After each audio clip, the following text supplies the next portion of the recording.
ದೇವರ ನಾಮಕ್ಕೆ ಸ್ತೋತ್ರವಾಗಲಿ. ಈ ಪರಿಶುದ್ಧ ದಿನದಲ್ಲಿ ಮತ್ತು ನಾವರ್ತಿ ದೇವರ ಸನ್ನಿಧಾನದಲ್ಲಿ ದೇವರನ್ನು ಸ್ತುತಿಸುವುದಕ್ಕೆ, ಆರಾಧಿಸುವುದಕ್ಕೆ ಸರ್ವಶಕ್ತನಾದ ದೇವರು ನಮ್ಮ ಜೀವಿತದಲ್ಲಿ ಕೊಟ್ಟಂತಹ ಅವಕಾಶಕ್ಕಾಗಿ ದೇವರಿಗೆ ಸ್ತೋತ್ರ ಸಲ್ಲಿಸುವ ಅಕ್ಟೋಬರ್ ತಿಂಗಳ ಪ್ರಾರಂಭ ಭಾನುವಾರ ದೇವರ ಸನ್ನಿಧಾನದಲ್ಲಿ ನಾವು ಸೇರಿ ಬಂದಿದ್ದೇವೆ. ಕಳೆದ 9 ತಿಂಗಳು ದೇವರು ನಮ್ಮ ಜೀವಿತದಲ್ಲಿ ಮಾಡಿದ ಪ್ರತಿ ಉಪಕಾರಗಳಿಗೆ, ದೇವರು ಮಾಡಿದಂತಹ ಎಲ್ಲ ಅತಿಶಯ ಕಾರ್ಯಗಳಿಗೆ ನಾವು ಕೃತಜ್ಞತೆಯುಳ್ಳವರಾಗಿ ಆತನಿಗೆ ಸಲ್ಲತಕ್ಕ ಆರಾಧನೆಯನ್ನ ಮತ್ತು ದಾವರ್ತಿ ಈ ಮುಂಜಾನೆಯಲ್ಲಿ ನಾವು ಸಲ್ಲಿಸುವಂತವರಾಗಿರುವ. ಬನ್ನಿ ಪ್ರಾರ್ಥಿಸಿ ಇಂದಿನ ಆರಾಧನೆಯನ್ನು ನಾವು ಪ್ರಾರಂಭ ಮಾಡುವ. ಭೂಮಿ ಆಕಾಶವನ್ನು ಉಂಟು ಮಾಡಿರುವ ನಮ್ಮ ಪ್ರೀತಿಯ ತಂದೆಯಾದ ದೇವರೇ, ನಿಮ್ಮ ನಾಮಕ್ಕೆ ಅನಂತ ವಂದನೆಗಳು. ಯೇಸುವೆ, ಈ ಮುಂಜಾನೆಯಲ್ಲಿ ಈ ವಾರದ ಮೊದಲನೆಯ ದಿನದಲ್ಲಿ ನಿಮ್ಮನ್ನು ಆರಾಧಿಸುವಂತಹ ಈ ಪವಿತ್ರ ದಿನದಲ್ಲಿ ನಿಮ್ಮ ಮಕ್ಕಳಾದ ನಾವು ಈ ಮಾಧ್ಯಮದ ಮೂಲಕ ನಿಮ್ಮನ್ನು ಆರಾಧಿಸುವುದಕ್ಕೆ, ಸ್ತುತಿಸುವುದಕ್ಕೆ ಕೊಟ್ಟಂತ ಅವಕಾಶಕ್ಕಾಗಿ ಸ್ತೋತ್ರ. ಈ ಮುಂಜಾನೆಯಲ್ಲಿ ನಮ್ಮನ್ನು ಸಂಪೂರ್ಣವಾಗಿ ನಿಮ್ಮ ಸನ್ನಿಧಾನಕ್ಕೆ ಸಮರ್ಪಿಸುತ್ತೇವೆ. ಪರಿಶುದ್ಧನಾದ ನಿಮ್ಮನ್ನ ಪವಿತ್ರತೆಯಲ್ಲಿ ಆರಾಧಿಸುವಂತೆ ನಮ್ಮ ಜೀವಿತದಲ್ಲಿ ಕೃಪೆ ಮಾಡುವುದಾಗಿ ನಾವು ಪ್ರಾರ್ಥಿಸುತ್ತೇವೆ. ದಾವೀದನು ಹಾಡಿದ ರೀತಿಯಲ್ಲಿ ಇಸ್ಸೋಪ್ ಗಿಡದ ಬರಲಿನಿಂದ ನೀರನ್ನು ಚಿಮುಕಿಸಿ ಎಂಬಂತೆ ನಮ್ಮ ಅಶುದ್ಧತ್ವವನ್ನು ತಳೆದು ಬಿಡುವುದಾಗಿ ಕಳೆದ ಒಂದು ವಾರ ನಮ್ಮ ಜೀವಿತದಲ್ಲಿ ಬಂದಂಥ ಎಲ್ಲ ಪಾಪಮಯವಾದ ಕಾರ್ಯಗಳನ್ನು ತೊಳೆದು ನಮ್ಮನ್ನು ಶುದ್ಧಿಪಡಿಸು ಕರ್ತನೆ. ಈ ಮುಂಜಾನೆಯಲ್ಲಿ ಪವಿತ್ರರಾದ ನಿಮ್ಮನ್ನ ಪವಿತ್ರತೆಯಲ್ಲಿ ಆರಾಧಿಸುವಂತೆ ನಮ್ಮನ್ನ ಯೋಗ್ಯರನ್ನಾಗಿ ಮಾರ್ಪಡಿಸು. ಪವಿತ್ರತೆ ಇಲ್ಲದೆ ದೇವರನ್ನು ಮೆಚ್ಚಿಸುವುದು ಅಸಾಧ್ಯ ಎಂಬುದಾಗಿ ನಿಮ್ಮ ವಾಕ್ಯದಲ್ಲಿ ನಾವು ನೋಡುತ್ತೇವೆ ಸ್ವಾಮಿ. ಈ ಮುಂಜಾನೆಯಲ್ಲಿ ಕರ್ತನೆ ಮತ್ತು ದಾವರ್ತಿ ನಮ್ಮ ಪಾಪಗಳನ್ನ ಅರಿಕೆ ಮಾಡುವಂತವರಾಗಿದ್ದೇವೆ. ನಾವು ಆಡುವಂತ ಹಾಡುಗಳು, ಧ್ಯಾನಿಸುವಂತ ದೇವರ ವಾಕ್ಯ ಎಲ್ಲದರ ಮೂಲಕ ದೇವರ ನಾಮ ಮಹಿಮೆ ಹೊಂದಲಿ ಎಂಬುದಾಗಿ ನಾವು ಪ್ರಾರ್ಥಿಸುತ್ತೇವೆ. ಈ ಆರಾಧನೆಯ ಆದಿಯಿಂದ ಅಂತ್ಯದವರೆಗೆ ತ್ರಿಯೇಕ ದೇವರ ಸಾನ್ನಿಧ್ಯ ನಮ್ಮ ಸಂಗಡ ಇದ್ದು ನಮ್ಮನ್ನು ಮುನ್ನಡೆಸಲಿ. ಇಂದಿನ ಆರಾಧನೆ ನಮ್ಮ ಜೀವಿತಕ್ಕೆ ಆಶೀರ್ವಾದವಾಗಿ ಮಾರ್ಪಡಲಿ. ಈ ಆರಾಧನೆಯಲ್ಲಿ ಭಾಗಿಗಳಾಗುವಂತಹ ಪ್ರತಿಯೊಬ್ಬರ ಜೀವಿತದಲ್ಲಿ ಒಂದು ಬಿಡುಗಡೆಗೆ ಕಾರಣವಾಗಿ ಮಾರ್ಪಡಲಿ ಎಂಬುದಾಗಿ ನಾವು ಪ್ರಾರ್ಥಿಸುತ್ತೇವೆ. ಪ್ರಾರ್ಥನೆ ಕೇಳಿದ್ದಕ್ಕಾಗಿ ಸ್ತೋತ್ರ. ಯೇಸು ಕ್ರಿಸ್ತನ ನಾಮದಲ್ಲಿ ಬಿಡುತ್ತೇವೆ ನಮ್ಮ ಪ್ರೀತಿಯ ತಂದೆ, ಆಮೆನ್. ದೇವರ ನಾಮಕ್ಕೆ ಮತ್ತು ನಾವರ್ತಿ ಸ್ತೋತ್ರವನ್ನ ಸಲ್ಲಿಸುವಂತವರಾಗಿದ್ದೇವೆ. ಈ ಮುಂಜಾನೆಯಲ್ಲಿ ಸರ್ವಶಕ್ತನಾದ ದೇವರ ಮುಂಭಾಗದಲ್ಲಿ ದೇವರನ್ನ ಸ್ತುತಿಸುವುದಕ್ಕೆ ದೇವರು ಕೊಟ್ಟಂತ ಅವಕಾಶಕ್ಕಾಗಿ ಸ್ತೋತ್ರ.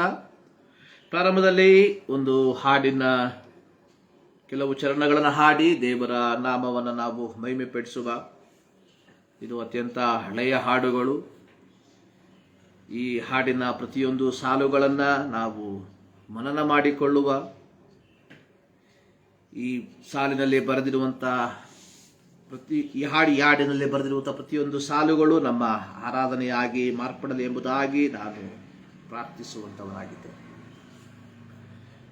ನಾನು ನಿನ್ನವ ಪ್ರಿಯ ಕರ್ತನೇ, ನಿನ್ನ ವಾಕ್ಯ ಕೇಳಿದೆ, ಇನ್ನು ಕೇವಲ ನಿನ್ನ ನ್ಯೋನ್ಯಕ್ಕೆ ಸೇರೋದೆ ನಾ ಕೋರಿಕೆ. ಏಳೆ ನನ್ನ ಏಳೆ ಪ್ರಿಯ ಕರ್ತನೇ, ನಿನ್ನ ಕ್ರೂಜೆ ಕಾಂಬಾಕೆ. ಏಳೆ ನನ್ನ ಏಳೆ ಪ್ರಿಯ ಕರ್ತನೇ, ನಿನ್ನ ನೊಂದ ಎದೆಗೆ ನಿನ್ನ ಸೇವೆಗೆ ಪ್ರಿಯ ರಕ್ಷಕ ನೀ ಪ್ರತಿಷ್ಠಿಸೆ ನಾನು. ದಯಪಾಲಿಸು ದೃಢ ನಿಶ್ಚಯ ನಿಶ್ಚಯ ನಿನ್ನ ಚಿತ್ತ ನನ್ನದು. ಏಳೆ ನನ್ನ ಏಳೆ ಪ್ರಿಯ ಕರ್ತನೇ, ನಿನ್ನ ಕ್ರೂಜೆ ಕಾಂಬಾಕೆ. ಏಳೆ ನನ್ನ ಏಳೆ ಪ್ರಿಯ ಕರ್ತನೇ, ನಿನ್ನ ನೊಂದ ಎದೆಗೆ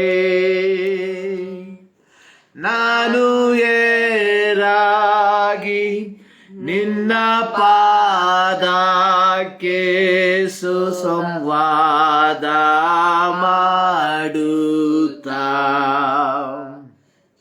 ನಿನ್ನ ಸಂಗಡ ಇರುವ ಗಾಳಿಗೆ ಎಂತ ಮೂಲ್ಯ ಸಂತಸ. ಏಳೆ ನನ್ನ ಏಳೆ ಪ್ರಿಯ ಕರ್ತನೇ, ನಿನ್ನ ಕ್ರೂಜೆ ಕಾಂಬಾಕೆ. ಏಳೆ ನನ್ನ ಏಳೆ ಪ್ರಿಯ ಕರ್ತನೇ, ನಿನ್ನ ನೊಂದ ಎದೆಗೆ ತಾಳವಿಲ್ಲದ ಪ್ರೀತಿ ಸಾಗರ ವಚ ತೀರ್ಥ ಹರ್ಷವೇ. ನನಗಾಗಲು ನಿನ್ನ ದರ್ಶನ ನಿತ್ಯ ಸ್ತೋತ್ರ ನೀನಾಗಿ. ಏಳೆ ನನ್ನ ಏಳೆ ಪ್ರಿಯ ಕರ್ತನೇ, ನಿನ್ನ ಕ್ರೂಜೆ ಕಾಂಬಾಕೆ. ಏಳೆ ನನ್ನ ಏಳೆ ಪ್ರಿಯ ಕರ್ತನೇ, ನಿನ್ನ ನೊಂದ ಎದೆಗೆ. ಹಲ್ಲೆಲೂಯಾ. ನಿನ್ನ ಸೇವೆಗೆ ಪ್ರಿಯ ರಕ್ಷಕ, ನೀ ಪ್ರತಿಷ್ಠಿಸೆನ್ನನ್ನು ದಯಪಾಲಿಸು ದೃಢ ನಿಶ್ಚಯ, ನಿನ್ನ ಚಿತ್ತ ನನ್ನದು. ಏಳೆ ನನ್ನ ಏಳೆ ಪ್ರಿಯ ಕರ್ತನೆ, ನಿನ್ನ ಕ್ರೂಜೆ ಕಂಬಕ್ಕೆ. ಏಳೆ ನನ್ನ ಏಳೆ ಪ್ರಿಯ ಕರ್ತನೆ, ನಿನ್ನ ನೊಂದ ಎದೆಗೆ. ಪ್ರಿಯರೇ, ಈ ಮುಂಜಾನೆಯಲ್ಲಿ ದೇವರ ಸನ್ನಿಧಾನದಲ್ಲಿ ನಾವು ಸೇರಿ ಬಂದಿರುವಾಗ ನಾವೆಲ್ಲರೂ ಪ್ರತಿಷ್ಠಿತರು ಎಂಬುದನ್ನು ನಾವು ಮನನ ಮಾಡಿಕೊಳ್ಳುವಂಥವರಾಗಿರಬೇಕು. ಪ್ರಾರಂಭದಲ್ಲಿ ಕೀರ್ತನೆ 135 ಅದರ 12ರಿಂದ 21 ವಾಕ್ಯವನ್ನ ನಾವು ಓದಿಕೊಳ್ಳುವ. ಅವರ ದೇಶವನ್ನು ಇಸ್ರಾಯೇಲರಿಗೆ ಕೊಟ್ಟನು, ಆತನ ಪ್ರಜೆಗೆ ಅದು ಸ್ವಾಸ್ಥ್ಯವಾಯಿತು. ಯೆಹೋವನೇ, ನಿನ್ನ ನಾಮವು ಶಾಶ್ವತವಾದದ್ದು. ಯೆಹೋವನೇ, ನೀನು ತಲಾತಲಾಂತರಕ್ಕೂ ಸ್ಮರಿಸಲ್ಪಡುತ್ತಿ. ನಿಜವಾಗಿ ಯೆಹೋವನು ತನ್ನ ಪ್ರಜೆಯ ನ್ಯಾಯವನ್ನು ಸ್ಥಾಪಿಸುವನು, ತನ್ನ ಸೇವಕರನ್ನು ಕನಿಕರಿಸುವನು. ಅನ್ಯ ಜನಗಳ ವಿಗ್ರಹಗಳು ಬೆಳ್ಳಿ ಬಂಗಾರದವುಗಳೇ, ಅವು ಮನುಷ್ಯರ ಕೈ ಕೆಲಸವಷ್ಟೇ. ಅವುಗಳಿಗೆ ಬಾಯಿದ್ದರೂ ಮಾತಾಡುವುದಿಲ್ಲ, ಕಣ್ಣಿದ್ದರೂ ನೋಡುವುದಿಲ್ಲ, ಕಿವಿಯಿದ್ದರೂ ಕೇಳುವುದಿಲ್ಲ. ಇದಲ್ಲದೆ ಅವುಗಳ ಬಾಯಲ್ಲಿ ಶ್ವಾಸವೇ ಇಲ್ಲ. ಅವುಗಳನ್ನು ಮಾಡುವವರು, ಅವುಗಳಲ್ಲಿ ಭರವಸೆ ಬಿಡುವವರು ಅವುಗಳಂತೆಯೇ. ಇಸ್ರಾಯೇಲ್ ಮನೆತನದವರೇ, ಯೆಹೋವನನ್ನು ಕೊಂಡಾಡಿರಿ. ಆರೋನನ ಮನೆತನದವರೇ, ಯೆಹೋವನನ್ನು ಕೊಂಡಾಡಿರಿ. ಲೇವಿಯ ಮನೆತನದವರೇ, ಯೆಹೋವನನ್ನು ಕೊಂಡಾಡಿರಿ. ಯೆಹೋವನ ಭಕ್ತರೇ, ಯೆಹೋವನನ್ನು ಕೊಂಡಾಡಿರಿ. ಯೆರೂಸಲೇಮಿನಲ್ಲಿ ವಾಸಿಸುವ ಯೆಹೋವನ ಕೀರ್ತಿಯು ಚೀಯೋನಿನಿಂದ ಹೊರಗು ಹಬ್ಬಲಿ. ಯಾಹುಗೆ ಸ್ತೋತ್ರ. 21ನೇ ವಾಕ್ಯ.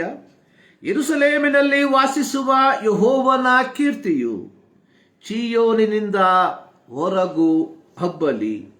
ಯಾಹುಗೆ ಸ್ತೋತ್ರ. ಈ ಮುಂಜಾನೆಯಲ್ಲಿ ಸರ್ವಶಕ್ತನಾದ ದೇವರನ್ನ ಆರಾಧಿಸುವುದಕ್ಕೆ ನಾವು ಸೇರಿ ಬಂದಿರಲಾಗಿ ಆತನ ನಾಮವನ್ನು ಶಾಶ್ವತವಾಗಿ ತಲತಲಾಂತರಕ್ಕೂ ನಾವು ಸ್ಮರಿಸುವಂತವರಾಗಿರಬೇಕು. ಇಲ್ಲಿ ಕೀರ್ತನೆಗಾರನು ಅದರ 19 ಮತ್ತು 20ನೇ ವಾಕ್ಯಗಳಲ್ಲಿ ಹೇಳಿರುವಂಥದ್ದು, ಇಸ್ರಾಯೇಲ್ ಮನೆತನದವರೇ ಯೆಹೋವನನ್ನು ಕೊಂಡಾಡಿರಿ. ಆರೋನನ ಮನೆತನದವರೇ ಯೆಹೋವನನ್ನು ಕೊಂಡಾಡಿರಿ. ನಂತರವಾಗಿ ಲೇವಿಯ ಮನೆತನದವರೇ ಯೆಹೋವನನ್ನು ಕೊಂಡಾಡಿರಿ. ಯೆಹೋವನ ಭಕ್ತರೇ ಯೆಹೋವನನ್ನು ಕೊಂಡಾಡಿರಿ. ನಾವುಗಳು ದೇವರಿಗೆ ಕೊಡುವಂತಹ ಅಥವಾ ಕೊಡಬಹುದಾದಂತಹ ಅತ್ಯಮೂಲ್ಯವಾದ ಕಾಣಿಕೆ ಅನ್ನುವಂಥದ್ದು ದೇವರನ್ನು ಕೊಂಡಾಡುವುದು, ದೇವರನ್ನು ಸ್ತುತಿಸುವುದು, ದೇವರ ನಾಮವನ್ನು ಪ್ರಖ್ಯಾತಿಗೆ ತರುವಂಥದ್ದು, ಅನ್ಯ ಜನಗಳ ಮಧ್ಯದಲ್ಲಿ ದೇವರನ್ನ ಸಂಕೀರ್ತಿಸುವಂಥದ್ದು ಆಗಿದೆ. ಕೀರ್ತನೆಗಳಲ್ಲಿ ನಾವು ನೋಡುವಂತಹ ಸಂದರ್ಭಗಳಲ್ಲಿ ಆತನನ್ನು ಕೊಂಡಾಡಿರಿ, ಆತನ ರಕ್ಷಣೆಯನ್ನು ಸಾರಿ ಹೇಳಿರಿ, ಆತನ ಅದ್ಭುತಗಳನ್ನು ಪ್ರಸಿದ್ಧಪಡಿಸಿರಿ ಎಂಬುದಾಗಿ ಕೀರ್ತನೆಗಾರನು ಬರೆದಿರುವಂಥದ್ದನ್ನು ನಾವು ನೋಡುತ್ತೇವೆ. ಪ್ರೀತಿಯ ದೇವಜನರೇ, ಈ ಮುಂಜಾನೆಯಲ್ಲಿ ದೇವರ ಸನ್ನಿಧಾನದಲ್ಲಿ ನಾವು ಸೇರಿ ಬಂದಿರುವಂಥದ್ದು ನಮ್ಮ ಫಿರ್ಯಾದಿಗಳನ್ನ ದೇವರ ಸನ್ನಿಧಾನದಲ್ಲಿ ಹೇಳುವುದಕ್ಕೋಸ್ಕರವಾಗಿ ಅಲ್ಲ,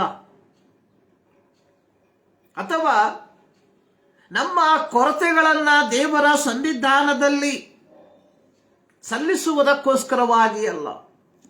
ಬದಲಾಗಿ ನಮ್ಮನ್ನು ನಮ್ಮ ಪಾಪದಿಂದ ಬಿಡುಗಡೆ ಮಾಡಿ ನರಕದಿಂದ ನಮ್ಮನ್ನು ತಪ್ಪಿಸಿ ನಿತ್ಯತ್ವಕ್ಕೆ ನಮ್ಮನ್ನು ಪ್ರಾಪ್ತರನ್ನಾಗಿ ಮಾಡಿದ ದೇವರಿಗೆ ಕೃತಜ್ಞತೆಯನ್ನ ಸಲ್ಲಿಸುವಂತದಾಗಿದೆ ಆರಾಧನೆ. ಯೇಸುಸ್ವಾಮಿ ಮತ್ತಾಯನ ಬರೆದ ಸುವಾರ್ತೆಯಲ್ಲಿ ಹೇಳಿರುವಂಥದ್ದು, ಮೊದಲು ದೇವರ ರಾಜ್ಯಕ್ಕಾಗಿ ನೀತಿಗಾಗಿ ತವಕ ಪಡಿರಿ, ಅದರೊಂದಿಗೆ ಎಲ್ಲವೂ ನಿಮಗೆ ಸಿಕ್ಕುತ್ತದೆ ಎಂಬುದಾಗಿ. ದಾವೀದನು ತನ್ನ ಕೀರ್ತನೆಯಲ್ಲಿ ಬರೆದಿರುವಂಥದ್ದು, ಯೆಹೋವನು ನನಗೆ ಕುರುಬನು, ಕೊರತೆ ಪಡೆಯನು. 23ನೇ ಕೀರ್ತನೆಯನ್ನ ದಾವೀದನು ಮುಕ್ತಾಯಗೊಳಿಸುವಂಥದ್ದು, ಜೀವಮಾನವೆಲ್ಲ ಶುಭವು, ಕೃಪೆಯು ನನ್ನನ್ನು ಹಿಂಬಾಲಿಸುವುದು, ನಾನು ಸದಾ ಕಾಲವು ಯೆಹೋವನ ಮನೆಯಲ್ಲಿ ವಾಸ ಮಾಡುವೆನು. ಈ ಮುಂಜಾನೆಯಲ್ಲಿ ಪ್ರಿಯರೇ, ನಾವು ದೇವರಿಗೆ ಕೊಡುವಂತಹ ಅತ್ಯಮೂಲ್ಯವಾದ ಕಾಣಿಕೆ ಅನ್ನುವಂಥದ್ದು ಈ ಒಂದು ವಾರದಲ್ಲಿ ನಾವು ಪ್ರಯಾಸಪಟ್ಟು ಸಂಪಾದಿಸಿದಂತಹ ಕೂಲಿಯಲ್ಲಿ 10ನೇ 1 ಭಾಗವಲ್ಲ, ಅಥವಾ ಕಳೆದ ಒಂದು ವಾರ ನಾವು ಸಂಪಾದಿಸಿದ ಕೂಲಿಯಲ್ಲಿ ಅರ್ಧ ಭಾಗವಲ್ಲ. ನಾವು ದೇವರಿಗೆ ಕೊಡುವಂತಹ ಅತ್ಯಮೂಲ್ಯವಾದಂತಹ ಕಾಣಿಕೆ ಎನ್ನುವಂಥದ್ದು ನಮ್ಮನ್ನೇ ದೇವರ ಸನ್ನಿಧಾನದಲ್ಲಿ ಒಪ್ಪಿಸುವಂಥದ್ದು. ಅಪೊಸ್ತಲನಾದ ಪೌಲನು ರೋಮಾಪುರದವರಿಗೆ ಪತ್ರಿಕೆಯನ್ನ ಬರೆಯುವಂತಹ ಸಂದರ್ಭದಲ್ಲಿ ಹೇಳಿರುವಂಥದ್ದು, offer your body as a living sacrifice. ನೀವು ನಿಮ್ಮ ದೇಹಗಳನ್ನ ದೇವರಿಗೆ ಮೀಸಲಾಗಿಯೂ ಮೆಚ್ಚುಗೆಯಾಗಿಯೂ ಇರುವ ಸಜೀವ ಯಜ್ಞವಾಗಿ ಸಮರ್ಪಿಸಿರಿ ಎಂಬುದಾಗಿ. ಇದು ನಾವು ದೇವರಿಗೆ ಸಲ್ಲಿಸುವಂತಹ ಅತ್ಯಮೂಲ್ಯವಾದ ಆರಾಧನೆಯಾಗಿದೆ, ಅಥವಾ ದೇವರಿಗೆ ಸಲ್ಲಿಸುವಂತಹ ಅತ್ಯಮೂಲ್ಯವಾದಂತಹ ಕಾಣಿಕೆ ಎನ್ನುವಂಥದ್ದು ನಮ್ಮನ್ನು ಪಾಪದಿಂದ ಬಿಡುಗಡೆ ಮಾಡಿ ನರಕದ ಹಾದಿಯಿಂದ ತಪ್ಪಿಸಿ ನಿತ್ಯತ್ವದ ಹಾದಿಯಲ್ಲಿ ನಮ್ಮನ್ನು ನಡೆಸುತ್ತಿರುವಂತಹ ದೇವರಿಗೆ ಕೃತಜ್ಞತೆಯ ಹೃದಯದಿಂದ ಸ್ತೋತ್ರವನ್ನ ಸಲ್ಲಿಸುವಂತದಾಗಿದೆ ನಾವು ದೇವರಿಗೆ ಸಲ್ಲಿಸುವಂತಹ ಅತ್ಯಮೂಲ್ಯವಾದ ಆರಾಧನೆ ಎಂಬುವಂಥದ್ದು. ಈ ಮುಂಜಾನೆಯಲ್ಲಿ ದೇವರ ಸನ್ನಿಧಾನಕ್ಕೆ ನಾವು ಸೇರಿ ಬಂದಿರಲಾಗಿ ಕೀರ್ತನೆಗಾರನೊಂದಿಗೆ ಸೇರಿ ಹಾಡುವ ಎಲ್ಲ ಯೆಹೋವನ ಭಕ್ತರೇ, ಯೆಹೋವನನ್ನು ಕೊಂಡಾಡಿರಿ ಎಂಬುದಾಗಿ ಕೀರ್ತನೆಗಾರನು ಹಾಡಿರುವಾಗ ನಾವುಗಳು ಒಟ್ಟಾಗಿ ಸೇರಿ ಆತನ ನಾಮಕ್ಕೆ ಯೋಗ್ಯವಾದ ಘನವನ್ನ ನಾವು ಸಲ್ಲಿಸುವಂತವರಾಗಿರುವ. ಸೊ ಇಂದು ನಾವು ಧ್ಯಾನಿಸುವಂತಹ ಶೀರ್ಷಿಕೆ ಎನ್ನುವಂಥದ್ದು ಎಲ್ಲ ವಿಶ್ವಾಸಿಗಳ ಯಾಜಕತ್ವ ಸೇವೆ ಅಥವಾ ಸಕಲ ವಿಶ್ವಾಸಿಗಳ ಪೌರೋಹಿತ್ಯ ಸೇವೆ. ನೋಡಿ, ಸರ್ವಶಕ್ತನಾದ ದೇವರು ಇಸ್ರಾಯೇಲಿಯರನ್ನ ಮರುಭೂಮಿಯ ಮೂಲಕವಾಗಿ ನಡೆಸುತ್ತಿರುವಂತಹ ಸಂದರ್ಭದಲ್ಲಿ ಯೆಹೋವನು ಮೋಶೆಗೆ ಹೇಳಿದಂಥದ್ದು, ನಾನು ನಿಮ್ಮ ಮಧ್ಯದಲ್ಲಿ ವಾಸಿಸುವುದಕ್ಕೋಸ್ಕರವಾಗಿ ನನಗೆ ಒಂದು ದೇವಸ್ಥಾನವನ್ನು ಕಟ್ಟಬೇಕು ಎಂಬುದಾಗಿ. ವಿಮೋಚನಕಾಂಡ 25ನೇ ಅಧ್ಯಾಯವನ್ನ ನಾವು ಕಲಿಯುವಂತಹ ಸಂದರ್ಭದಲ್ಲಿ ಅದರ ಸಂಪೂರ್ಣವಾದ ವಿವರಣೆಯನ್ನು ನಾವು ನೋಡುವಂತವರಾಗಿದ್ದೇವೆ.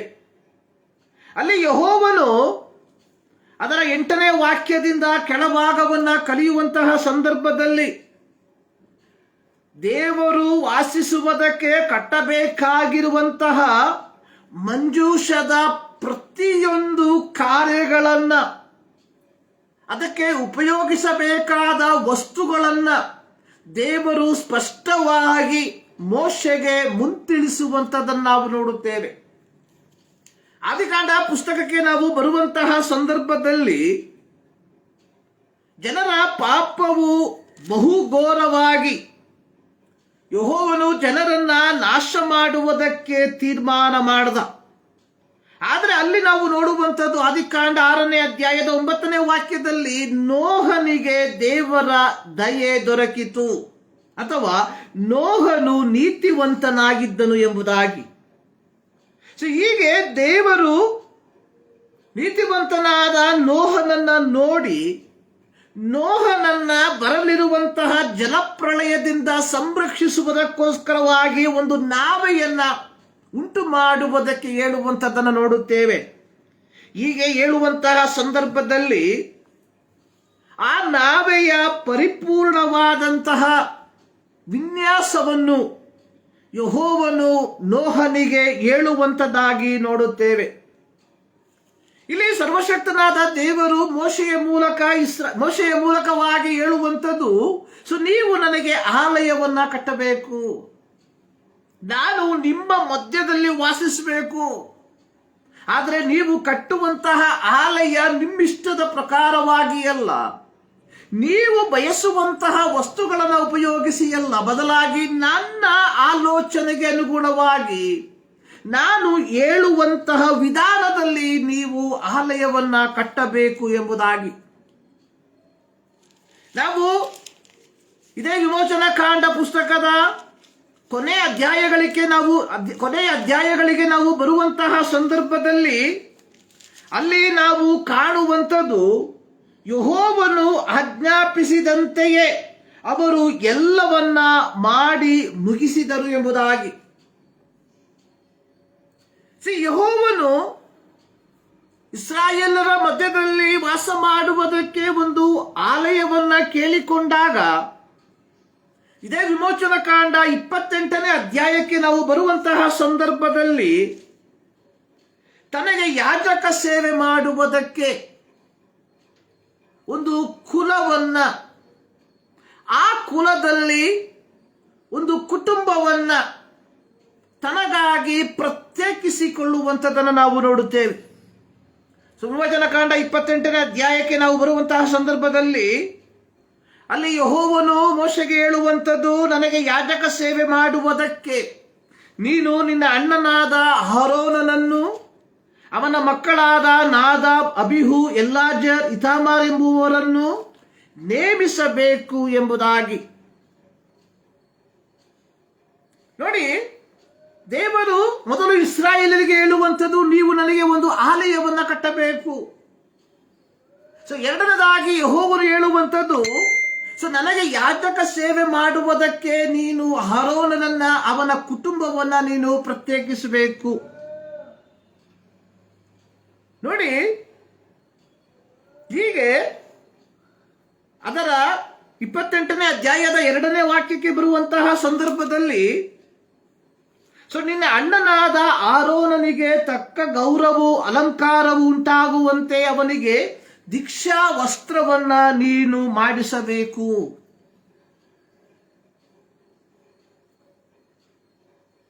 ಯಾಜಕಕಾಂಡ 21ನೇ ಅಧ್ಯಾಯದ 20ನೇ ವಾಕ್ಯಕ್ಕೆ ಬರುವಂತಹ ಸಂದರ್ಭದಲ್ಲಿ ಬರೆದಿರುವಂಥದ್ದು, ಸೊ ಯಾವ ಕಾರಣಕ್ಕೂ ಮಹಾಪುರೋಹಿತನಾಗಿರುವಂಥವನು ತನ್ನ ದೀಕ್ಷಾ ವಸ್ತ್ರವನ್ನು ಹರಿದುಕೊಳ್ಬಾರದು. ವಿಮೋಚನಕಾಂಡ 29ನೇ ಅಧ್ಯಾಯದ 29ನೇ ವಾಕ್ಯದಲ್ಲಿ ಬರೆದಿರುವಂಥದ್ದು, ಆರೋನನ ದೀಕ್ಷಾ ವಸ್ತ್ರಗಳೇ ಅವನ ತರುವಾಯ ಅವನ ವಂಶಸ್ಥರಿಗೂ ಉಪಯೋಗವಾಗಬೇಕು. ಅವರು ಪಟ್ಟಾಭಿಷಿಕ್ತರಾಗಿ ಮಹಾ ಯಾಜಕೋದ್ಯೋಗಕ್ಕೆ ಬಂದಾಗ ಅವುಗಳನ್ನ ಧರಿಸಿಕೊಳ್ಳಬೇಕು. ವಿಮೋಚನಕಾಂಡ 28ನೇ ಅಧ್ಯಾಯದ 4ನೇ ವಾಕ್ಯದಲ್ಲಿ ಮಹಾಯಾಜಕನಾದ ಆರೋನನು ಧರಿಸಬೇಕಾದ ದೀಕ್ಷಾ ವಸ್ತ್ರದ ಕುರಿತಾಗಿ ಬರೆಯಲ್ಪಟ್ಟಿರುವಂಥದ್ದನ್ನು ನಾವು ನೋಡುತ್ತೇವೆ. ಹಳೆ ಉಡಂಬಡಿಕೆಯಲ್ಲಿ ದೇವರು ಆರೋನನನ್ನು ತನ್ನ ಯಾಜಕ ಸೇವೆಗೋಸ್ಕರವಾಗಿ, ಆರೋನನ ಕುಟುಂಬವನ್ನು ತನ್ನ ಯಾಜಕ ಸೇವೆಗೋಸ್ಕರವಾಗಿ ಕರೆದು ಬೇರ್ಪಡಿಸಿರುವಂಥದ್ದನ್ನು ನಾವು ನೋಡುತ್ತೇವೆ. ಆದರೆ ನಾವು ಮಾರ್ಕನ ಸುವಾರ್ತೆಗೆ ನಮ್ಮ ಗಮನವನ್ನು ಹರಿಸುವಂತಹ ಸಂದರ್ಭದಲ್ಲಿ ಹಿರೀ ಸಭೆಯವರು ಯೇಸುವನ್ನು ಅಂದಿನ ಮಹಾಯಾಜಕನಾದ ಕಾಯಾಫನ ಬಳಿಗೆ ವಿಚಾರಣೆಗೆ ಕರೆತಂದರು. ಸೊ ನಮಗೆ ಚರಿತ್ರೆ ಗೊತ್ತು ಚೆನ್ನಾಗಿ. ಯೇಸು ಸ್ವಾಮಿಯ ಕೊನೆಯ ಐಹಿಕ ಸೇವೆಯ ದಿನಗಳ ಸಂದರ್ಭ. ಯೇಸುವನ್ನು ಮಹಾಯಾಜಕನ ಬಳಿಗೆ, ಅಂದಿನ ಮಹಾಯಾಜಕನಾಗಿದ್ದ ಕಾಯಫನ ಬಳಿಗೆ ಕರೆತಂದಾಗ ಕಾಯಫನು ಯೇಸುವಿನ ಬಳಿಗೆ ಒಂದು ಪ್ರಶ್ನೆಯನ್ನ ಕೇಳ್ತಾನೆ. ಆ ಪ್ರಶ್ನೆ, ಭಗವಂತನ ಕುಮಾರನಾದ ಕ್ರಿಸ್ತನೋ ನೀನು? Are you the son of God? ಕಾಯಫನ ಪ್ರಶ್ನೆಗೆ ಯೇಸು ಸ್ವಾಮಿ ಕೊಟ್ಟಂತಹ ಉತ್ತರ, ಎಸ್ ಐ ಆಮ್, ನಾನೇ. ಅದು ಮಾತ್ರವಲ್ಲದೆ ಯೇಸು ಹೇಳಿರುವಂಥದ್ದು, ಮನುಷ್ಯ ಕುಮಾರನು ಸರ್ವಶಕ್ತನ ಬಲಗಡೆಯಲ್ಲಿ ಆಸೀನನಾಗಿರುವುದನ್ನು, ಆಕಾಶದ ಮೇಘಗಳೊಂದಿಗೆ ಬರುವುದನ್ನು ನೋಡುವಿರಿ ಎಂಬುದಾಗಿ. ಯೇಸುವಿನ ಈ ಮಾತುಗಳನ್ನು ಕೇಳಿಸಿಕೊಂಡಂತಹ ಮಹಾಯಾಜಕನಾದಂತಹ ಕಾಯಾಫನು,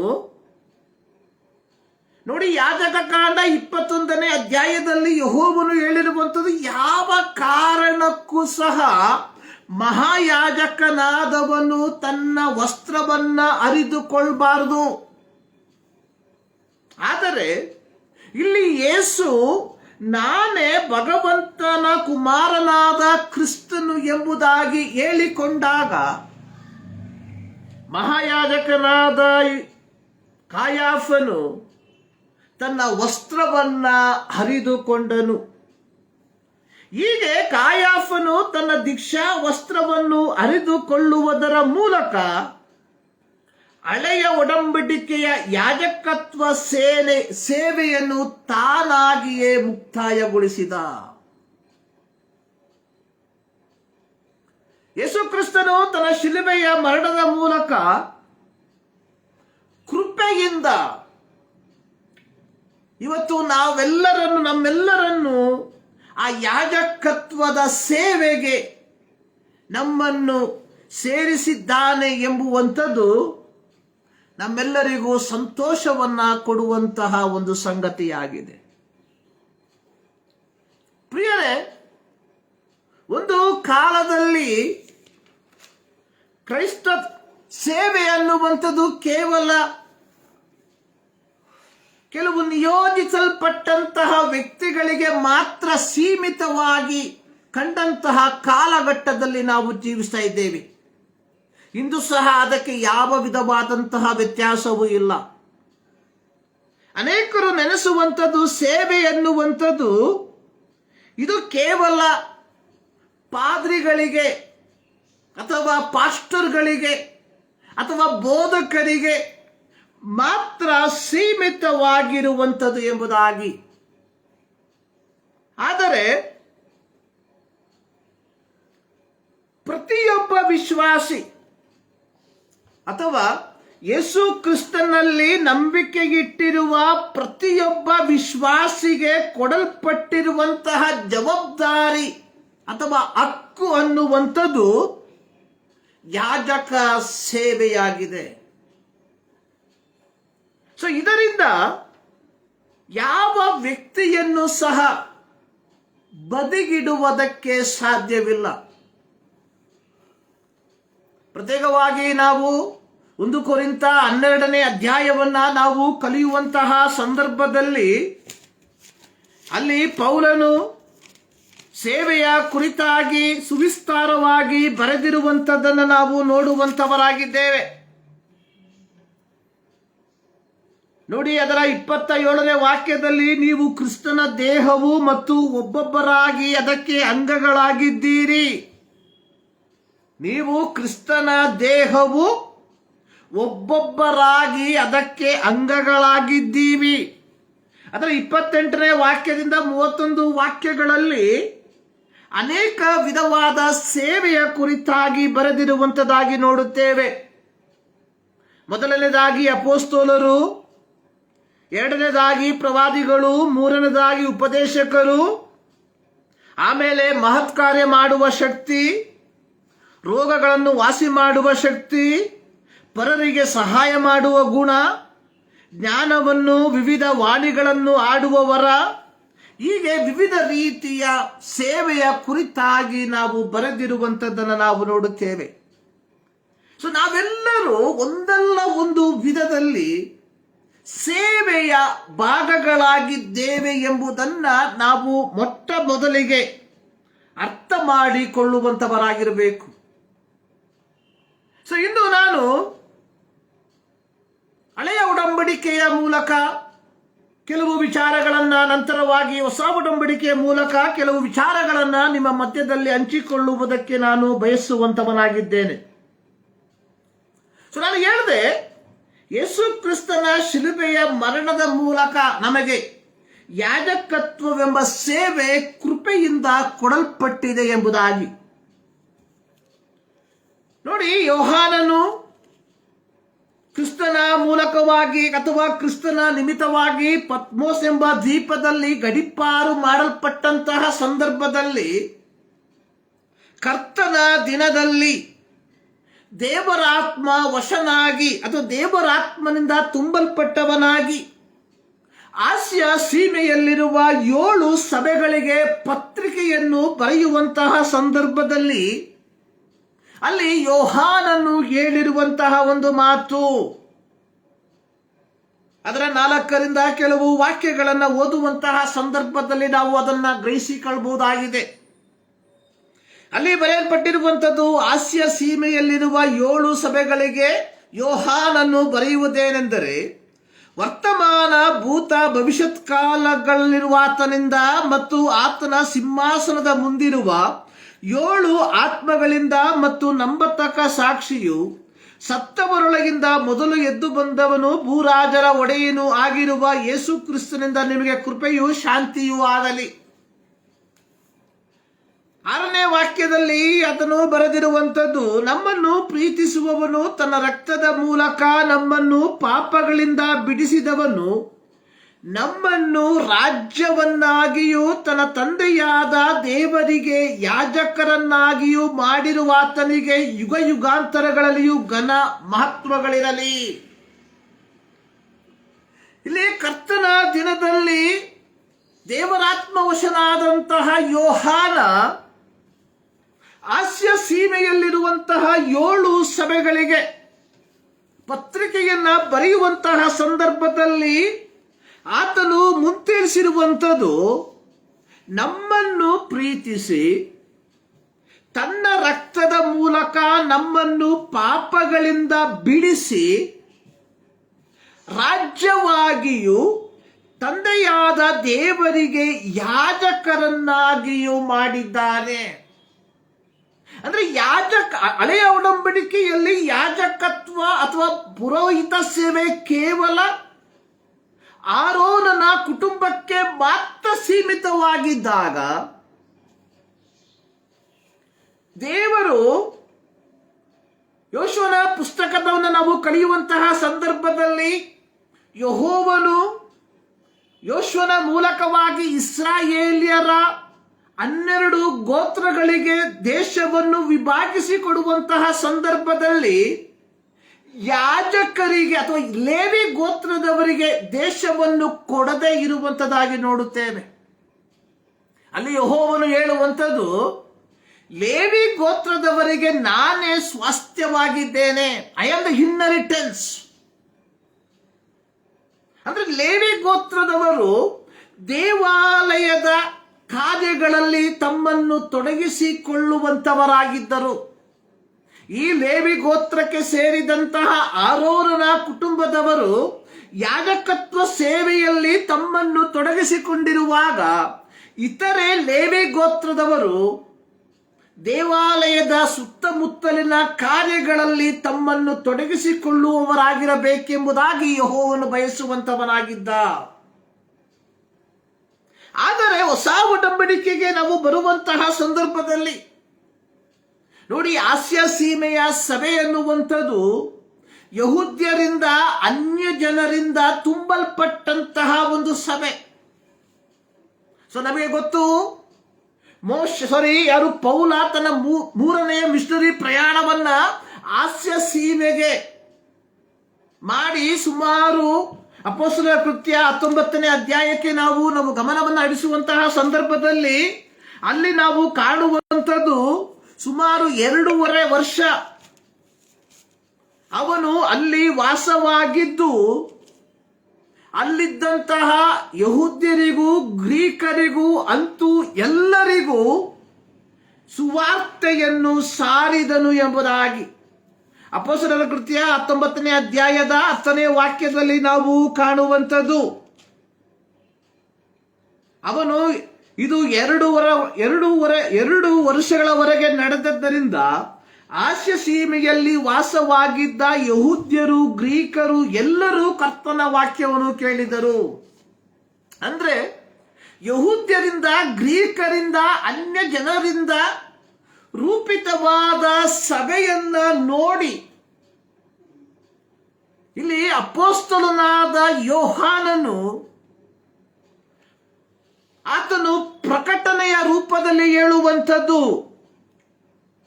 ಸೊ ನಮ್ಮನ್ನು ಪ್ರೀತಿಸಿ ತನ್ನ ರಕ್ತದ ಮೂಲಕ ನಮ್ಮ ಪಾಪಗಳಿಂದ ಬಿಡಿಸಿ ಸೊ ನಮ್ಮನ್ನು ರಾಜ್ಯವಾಗಿಯೂ ತನ್ನ ತಂದೆಯಾದ ದೇವರಿಗೆ ಯಾಜಕರನ್ನಾಗಿಯೂ ಮಾಡಿದ್ದಾನೆ.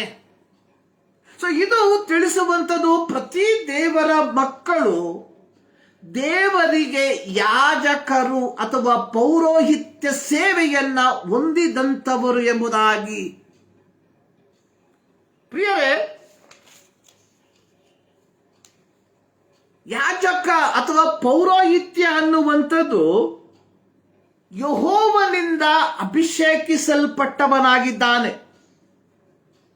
ವಿಮೋಚನಕಾಂಡ 29ನೇ ಅಧ್ಯಾಯಕ್ಕೆ ನಾವು ಬರುವಂತಹ ಸಂದರ್ಭದಲ್ಲಿ ಅಲ್ಲಿ ನಾವು ಕಾಣುವಂತಹ ಕಾರ್ಯ, ಅಲ್ಲಿ ಮೋಶೆ ಆರೋನನನ್ನು ಅವನ ಮಕ್ಕಳನ್ನ ಕರೆದು,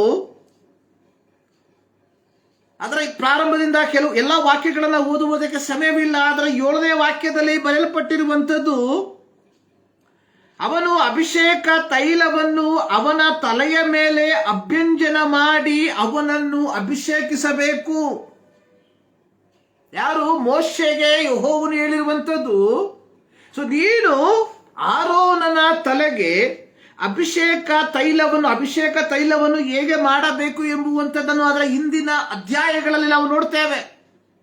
ನಾನು ಹೇಳಿದಲ್ಲ, ಯೆಹೋವನು ಮೋಶೆಗೆ ದೇವಾಲಯವನ್ನ ಕಟ್ಟುವುದಕ್ಕೆ ಹೇಳಿದಂತಹ ಸಂದರ್ಭದಲ್ಲಿ ದೇವಾಲಯವನ್ನು ಮಾತ್ರವಲ್ಲ, ಮಹಾಯಾಜಕನು ಧರಿಸಬೇಕಾದ ವಸ್ತ್ರ, ಯಾಜಕರು ಧರಿಸಬೇಕಾದ ವಸ್ತ್ರ, ಧೂಪ ದ್ರವ್ಯ, ಅಭಿಷೇಕ ತೈಲ ಇವೆಲ್ಲವೂ ಹೇಗಿರಬೇಕೆಂಬುದನ್ನು ಸ್ಪಷ್ಟವಾಗಿ ತಿಳಿಸಿರುವಂಥದ್ದನ್ನು ನಾವು ನೋಡುತ್ತೇವೆ.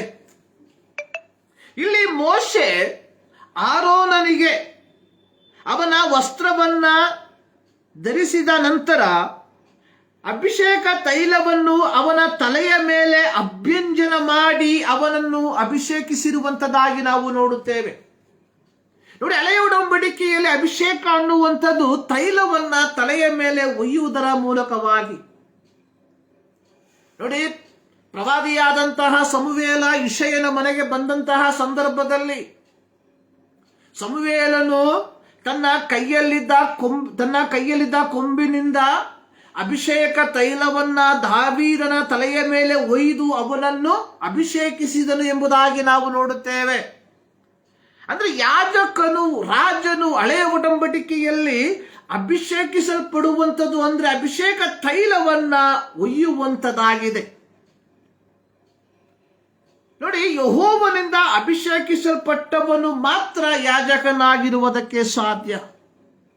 ನೋಡಿ, ಯೆಶಾಯನ ಪ್ರವಾದನ ಗ್ರಂಥ 61ನೇ ಅಧ್ಯಾಯಕ್ಕೆ ನಾವು ನಮ್ಮ ಗಮನವನ್ನ ಹರಿಸುವಂತಹ ಸಂದರ್ಭದಲ್ಲಿ ಅಲ್ಲಿ ಪ್ರವಾದಿಯಾದ ಯೆಶಾಯನು ಮಸೀಯನ ಕುರಿತಾಗಿ ಅಥವಾ ಯೇಸು ಕ್ರಿಸ್ತನ ಕುರಿತಾಗಿ ಪ್ರವಾದಿಸಿರುವಂತಹ ಪ್ರವಾದನಾ ಮಾತುಗಳು. ಯೆಶಾಯನ ಪ್ರವಾದನ ಗ್ರಂಥ 61ನೇ ಅಧ್ಯಾಯದ 1ನೇ ವಾಕ್ಯ ಈ ರೀತಿ ಬರೆಯಲ್ಪಟ್ಟಿದೆ: ಕರ್ತನಾದ ಯೆಹೋವನ ಆತ್ಮ ನನ್ನ ಮೇಲೆ ಅದೆ, ಆತನು ನನ್ನನ್ನು ಬಡವರಿಗೆ ಶುಭ ವರ್ತಮಾನವನ್ನು ಸಾರುವುದಕ್ಕೆ ಅಭಿಷೇಕಿಸಿದನು. ಆತನು ನನ್ನನ್ನು ಬಡವರಿಗೆ ಶುಭ ವರ್ತಮಾನವನ್ನು ಸಾರುವುದಕ್ಕೆ ಅಭಿಷೇಕಿಸಿದನು. ಇದು ಯೇಸು ಕ್ರಿಸ್ತನ ಐಹಿಕ ಸೇವೆಯ ಕುರಿತಾಗಿ ಪ್ರವಾದಿಯಾದ ಯೆಶಾಯನು ಸುಮಾರು 700 ವರ್ಷಗಳ ಹಿಂದೆ ಪ್ರವಾದನ ರೂಪದಲ್ಲಿ ಹೇಳಿದಂತಹ ಮಾತು. ನೋಡಿ, ಯೇಸು ಕ್ರಿಸ್ತನು ತನ್ನ ಐಹಿಕ ಸೇವೆಯನ್ನ ಪ್ರಾರಂಭಿಸುವಂಥದ್ದು ಲೂಕನ ಸುವಾರ್ತೆ 4ನೇ ಅಧ್ಯಾಯದ 16ರಿಂದ 21 ವಾಕ್ಯಗಳನ್ನು ನಾವು ಕಲಿಯುವಂತಹ ಸಂದರ್ಭದಲ್ಲಿ ಕಾಣ್ತೇವೆ. ಯೇಸು ವಾಡಿಕೆಯ ಪ್ರಕಾರವಾಗಿ ನಜರೇತಿನಲ್ಲಿ, ತನ್ನ ಸ್ವಂತ ಊರಾದ ನಜರೇತಿನ ಒಂದು ಯಹೂದ್ಯರ ಸಭಾಮಂದಿರದಲ್ಲಿ ಸಬ್ಬತ್ ದಿನದಲ್ಲಿ ಸೇರಿ ಬಂದಿರಲಾಗಿ. ನೋಡಿ, ಸಬ್ಬತ್ ಅನ್ನುವಂಥದ್ದು ಯಹೂದ್ಯರಿಗೆ ಬಹಳ ಪ್ರಾಮುಖ್ಯವಾದಂಥದ್ದು. ಸಬ್ಬತ್ ಅಂದ್ರೆ ವಿಶ್ರಾಂತಿಯ ದಿನ ಎಂಬುದಾಗಿ ನಮ್ಮೆಲ್ಲರಿಗೂ ತಿಳಿದಿರುವಂತಹ ವಿಚಾರ. ಸಬ್ಬತ್ ದಿನದಲ್ಲಿ ಯಾವ ವಿಧವಾದ ಕೆಲಸಗಳನ್ನು ಮಾಡಬಾರದೆಂಬುದಾಗಿ ಯೆಹೋವನು ಮೋಶೆಯ ಮೂಲಕವಾಗಿ ಇಸ್ರಾಯೇಲರಿಗೆ ಕೊಟ್ಟಂತ ದಶಾಜ್ಞೆಗಳಲ್ಲಿ ಇರುವಂತದ್ದಾಗಿದೆ. ಸಬ್ಬತ್ ದಿನದಲ್ಲಿ ಯಹೂದ್ಯರು ತಮ್ಮ ಸಭಾಮಂದಿರಗಳಿಗೆ ಬರುವಂಥದ್ದು ಒಂದು ವಾಡಿಕೆಯಾಗಿತ್ತು. ಯೇಸು ಸ್ವಾಮಿ ತನ್ನ ಐಹಿಕ ಸೇವೆಯ ಸಂದರ್ಭದಲ್ಲಿ ಕಾಲಘಟ್ಟದಲ್ಲಿ ಅಥವಾ ತನ್ನ ಐಹಿಕ ಜೀವಿತದ ಕಾಲಘಟ್ಟಗಳಲ್ಲಿ ವಾಡಿಕೆಯ ಪ್ರಕಾರವಾಗಿ ಸಬ್ಬತ್ ದಿನದಲ್ಲಿ ದೇವಾಲಯಕ್ಕೆ ಹೋಗುವಂತಹ ವ್ಯಕ್ತಿಯಾಗಿದ್ದ. ತನ್ನ ಸೇವೆಯನ್ನ ಪ್ರಾರಂಭಿಸುವುದಕ್ಕಿಂತ ಮುಂಚಿತವಾಗಿ ನಜರೇತಿನಲ್ಲಿರುವ ಯಹೂದ್ಯರ ಸಭಾಮಂದಿರಕ್ಕೆ ಹೋದಂತಹ ಸಂದರ್ಭದಲ್ಲಿ ಸಭಾಮಂದಿರದ ಅಧಿಕಾರಿ ಯೆಶಾಯನ ಪ್ರವಾದನ ಗ್ರಂಥದ ಸುರುಳಿಯನ್ನ ಯೇಸು ಸ್ವಾಮಿಯ ಕೈಗೆ ಕೊಡುವಂತದ್ದಾಗಿ ನಾವು ನೋಡುತ್ತೇವೆ. ಲೂಕನು ಬರೆದ ಸುವಾರ್ತೆ ಅದರ 4ನೇ ಅಧ್ಯಾಯದಲ್ಲಿ ನಾವು ನೋಡುವಂತಹ ಸಂದರ್ಭದಲ್ಲಿ ಅಲ್ಲಿ ಬರೆಯಲ್ಪಟ್ಟಿರುವಂಥದ್ದು ನೋಡಿ, 16ನೇ ವಾಕ್ಯ: ಹೀಗಿರಲಾಗಿ ಆತನು ತಾನು ಬೆಳೆದ ನಜರೇತಿಗೆ ಬಂದು ತನ್ನ ವಾಡಿಕೆಯ ಪ್ರಕಾರ ಸಬ್ಬತ್ ದಿನದಲ್ಲಿ ಸಭಾಮಂದಿರಕ್ಕೆ ಹೋಗಿ ಓದುವುದಕ್ಕೆ ಎದ್ದು ನಿಂತನು. ಅಂದ್ರೆ ಯೇಸು ಸ್ವಾಮಿ ತನ್ನ ಐಹಿಕ ಕಾಲದಲ್ಲಿ ವಾಡಿಕೆಯ ಪ್ರಕಾರ ಸಬ್ಬತ್ ದಿನದಲ್ಲಿ ಓದುವಂತಹ ವ್ಯಕ್ತಿಯಾಗಿದ್ದ. ಅಲ್ಲಿ ಓದಂತಹ ಸಂದರ್ಭದಲ್ಲಿ ಸಭಾಮಂದಿರದ ಅಧಿಕಾರಿ ಅವನಿಗೆ ಒಂದು ಯೆಶಾಯನ ಪ್ರವಾದಿಯ ಗ್ರಂಥದ ಸುರುಳಿಯನ್ನು ಕೈಗೆ ಕೊಡಲಾಗಿ ಆತನು ಆ ಸುರುಳಿಯನ್ನು ಬಿಚ್ಚಿ ಮುಂದೆ ಹೇಳುವ ಮಾತು ಬರೆದಿರುವ ಸ್ಥಳವನ್ನು ಕಂಡು ಓದಿದನು.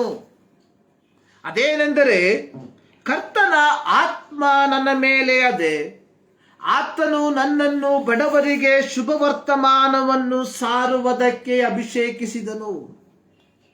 ನೋಡಿ, ಯೇಸು ಸ್ವಾಮಿ ಜನಿಸುವುದಕ್ಕಿಂತ ಸುಮಾರು 700 ವರ್ಷಗಳ ಹಿಂದೆ ಪ್ರವಾದಿಯಾದ ಯೆಶಾಯನು ಪ್ರವಾದಿಸಿರುವಂತಹ ಮಾತುಗಳು. ಅಲ್ಲಿ ನಾವು ನೋಡುವಂಥದ್ದು ಚೀಯೋನಿನ ರಕ್ಷಣೆಯ ವಾಗ್ದಾನಗಳು. ಅಲ್ಲಿ ಹೇಳಿರುವಂಥದ್ದು, ಕರ್ತನಾದ ಯೆಹೋವನ ಆತ್ಮ ನನ್ನ ಮೇಲೆ ಅದೆ, ಆತನು ನನ್ನನ್ನು ಬಡವರಿಗೆ ಶುಭ ವರ್ತಮಾನವನ್ನು ಪ್ರಚುರಪಡಿಸುವುದಕ್ಕೆ ಸಾರುವುದಕ್ಕೆ ಅಭಿಷೇಕಿಸಿದ್ದಾನೆ. ಸೊ ಯಾರ ಕುರಿತಾಗಿ ಯೆಶಾಯನು ಪ್ರವಾದನ ರೂಪದಲ್ಲಿ ಬರೆದಿದ್ದನೋ ಅದೇ ಮಸ್ಸೀಯನು ನಜರೇತಿನ ಯಹೂದ್ಯರ ಸಭಾಮಂದಿರದಲ್ಲಿ ತನ್ನ ಕುರಿತಾಗಿ ಪ್ರವಾದನ ರೂಪದಲ್ಲಿ ಬರೆದಿದ್ದ ಮಾತುಗಳನ್ನು ಓದುವಂಥದ್ದಾಗಿ ನೋಡುತ್ತೇವೆ. ಕರ್ತನ ಆತ್ಮವು ನನ್ನ ಮೇಲೆ ಅದೆ, ಆತನು ನನ್ನನ್ನು ಬಡವರಿಗೆ ಶುಭ ವರ್ತಮಾನವನ್ನು ಸಾರುವುದಕ್ಕೆ ಅಭಿಷೇಕಿಸಿದನು. ಅಂದ್ರೆ ಯಾಜಕತ್ವ ಸೇವೆ ಎನ್ನುವಂಥದ್ದು ದೇವರಿಂದ ಅಭಿಷೇಕಿಸಲ್ಪಟ್ಟಂತಹ ಸೇವೆಯಾಗಿದೆ.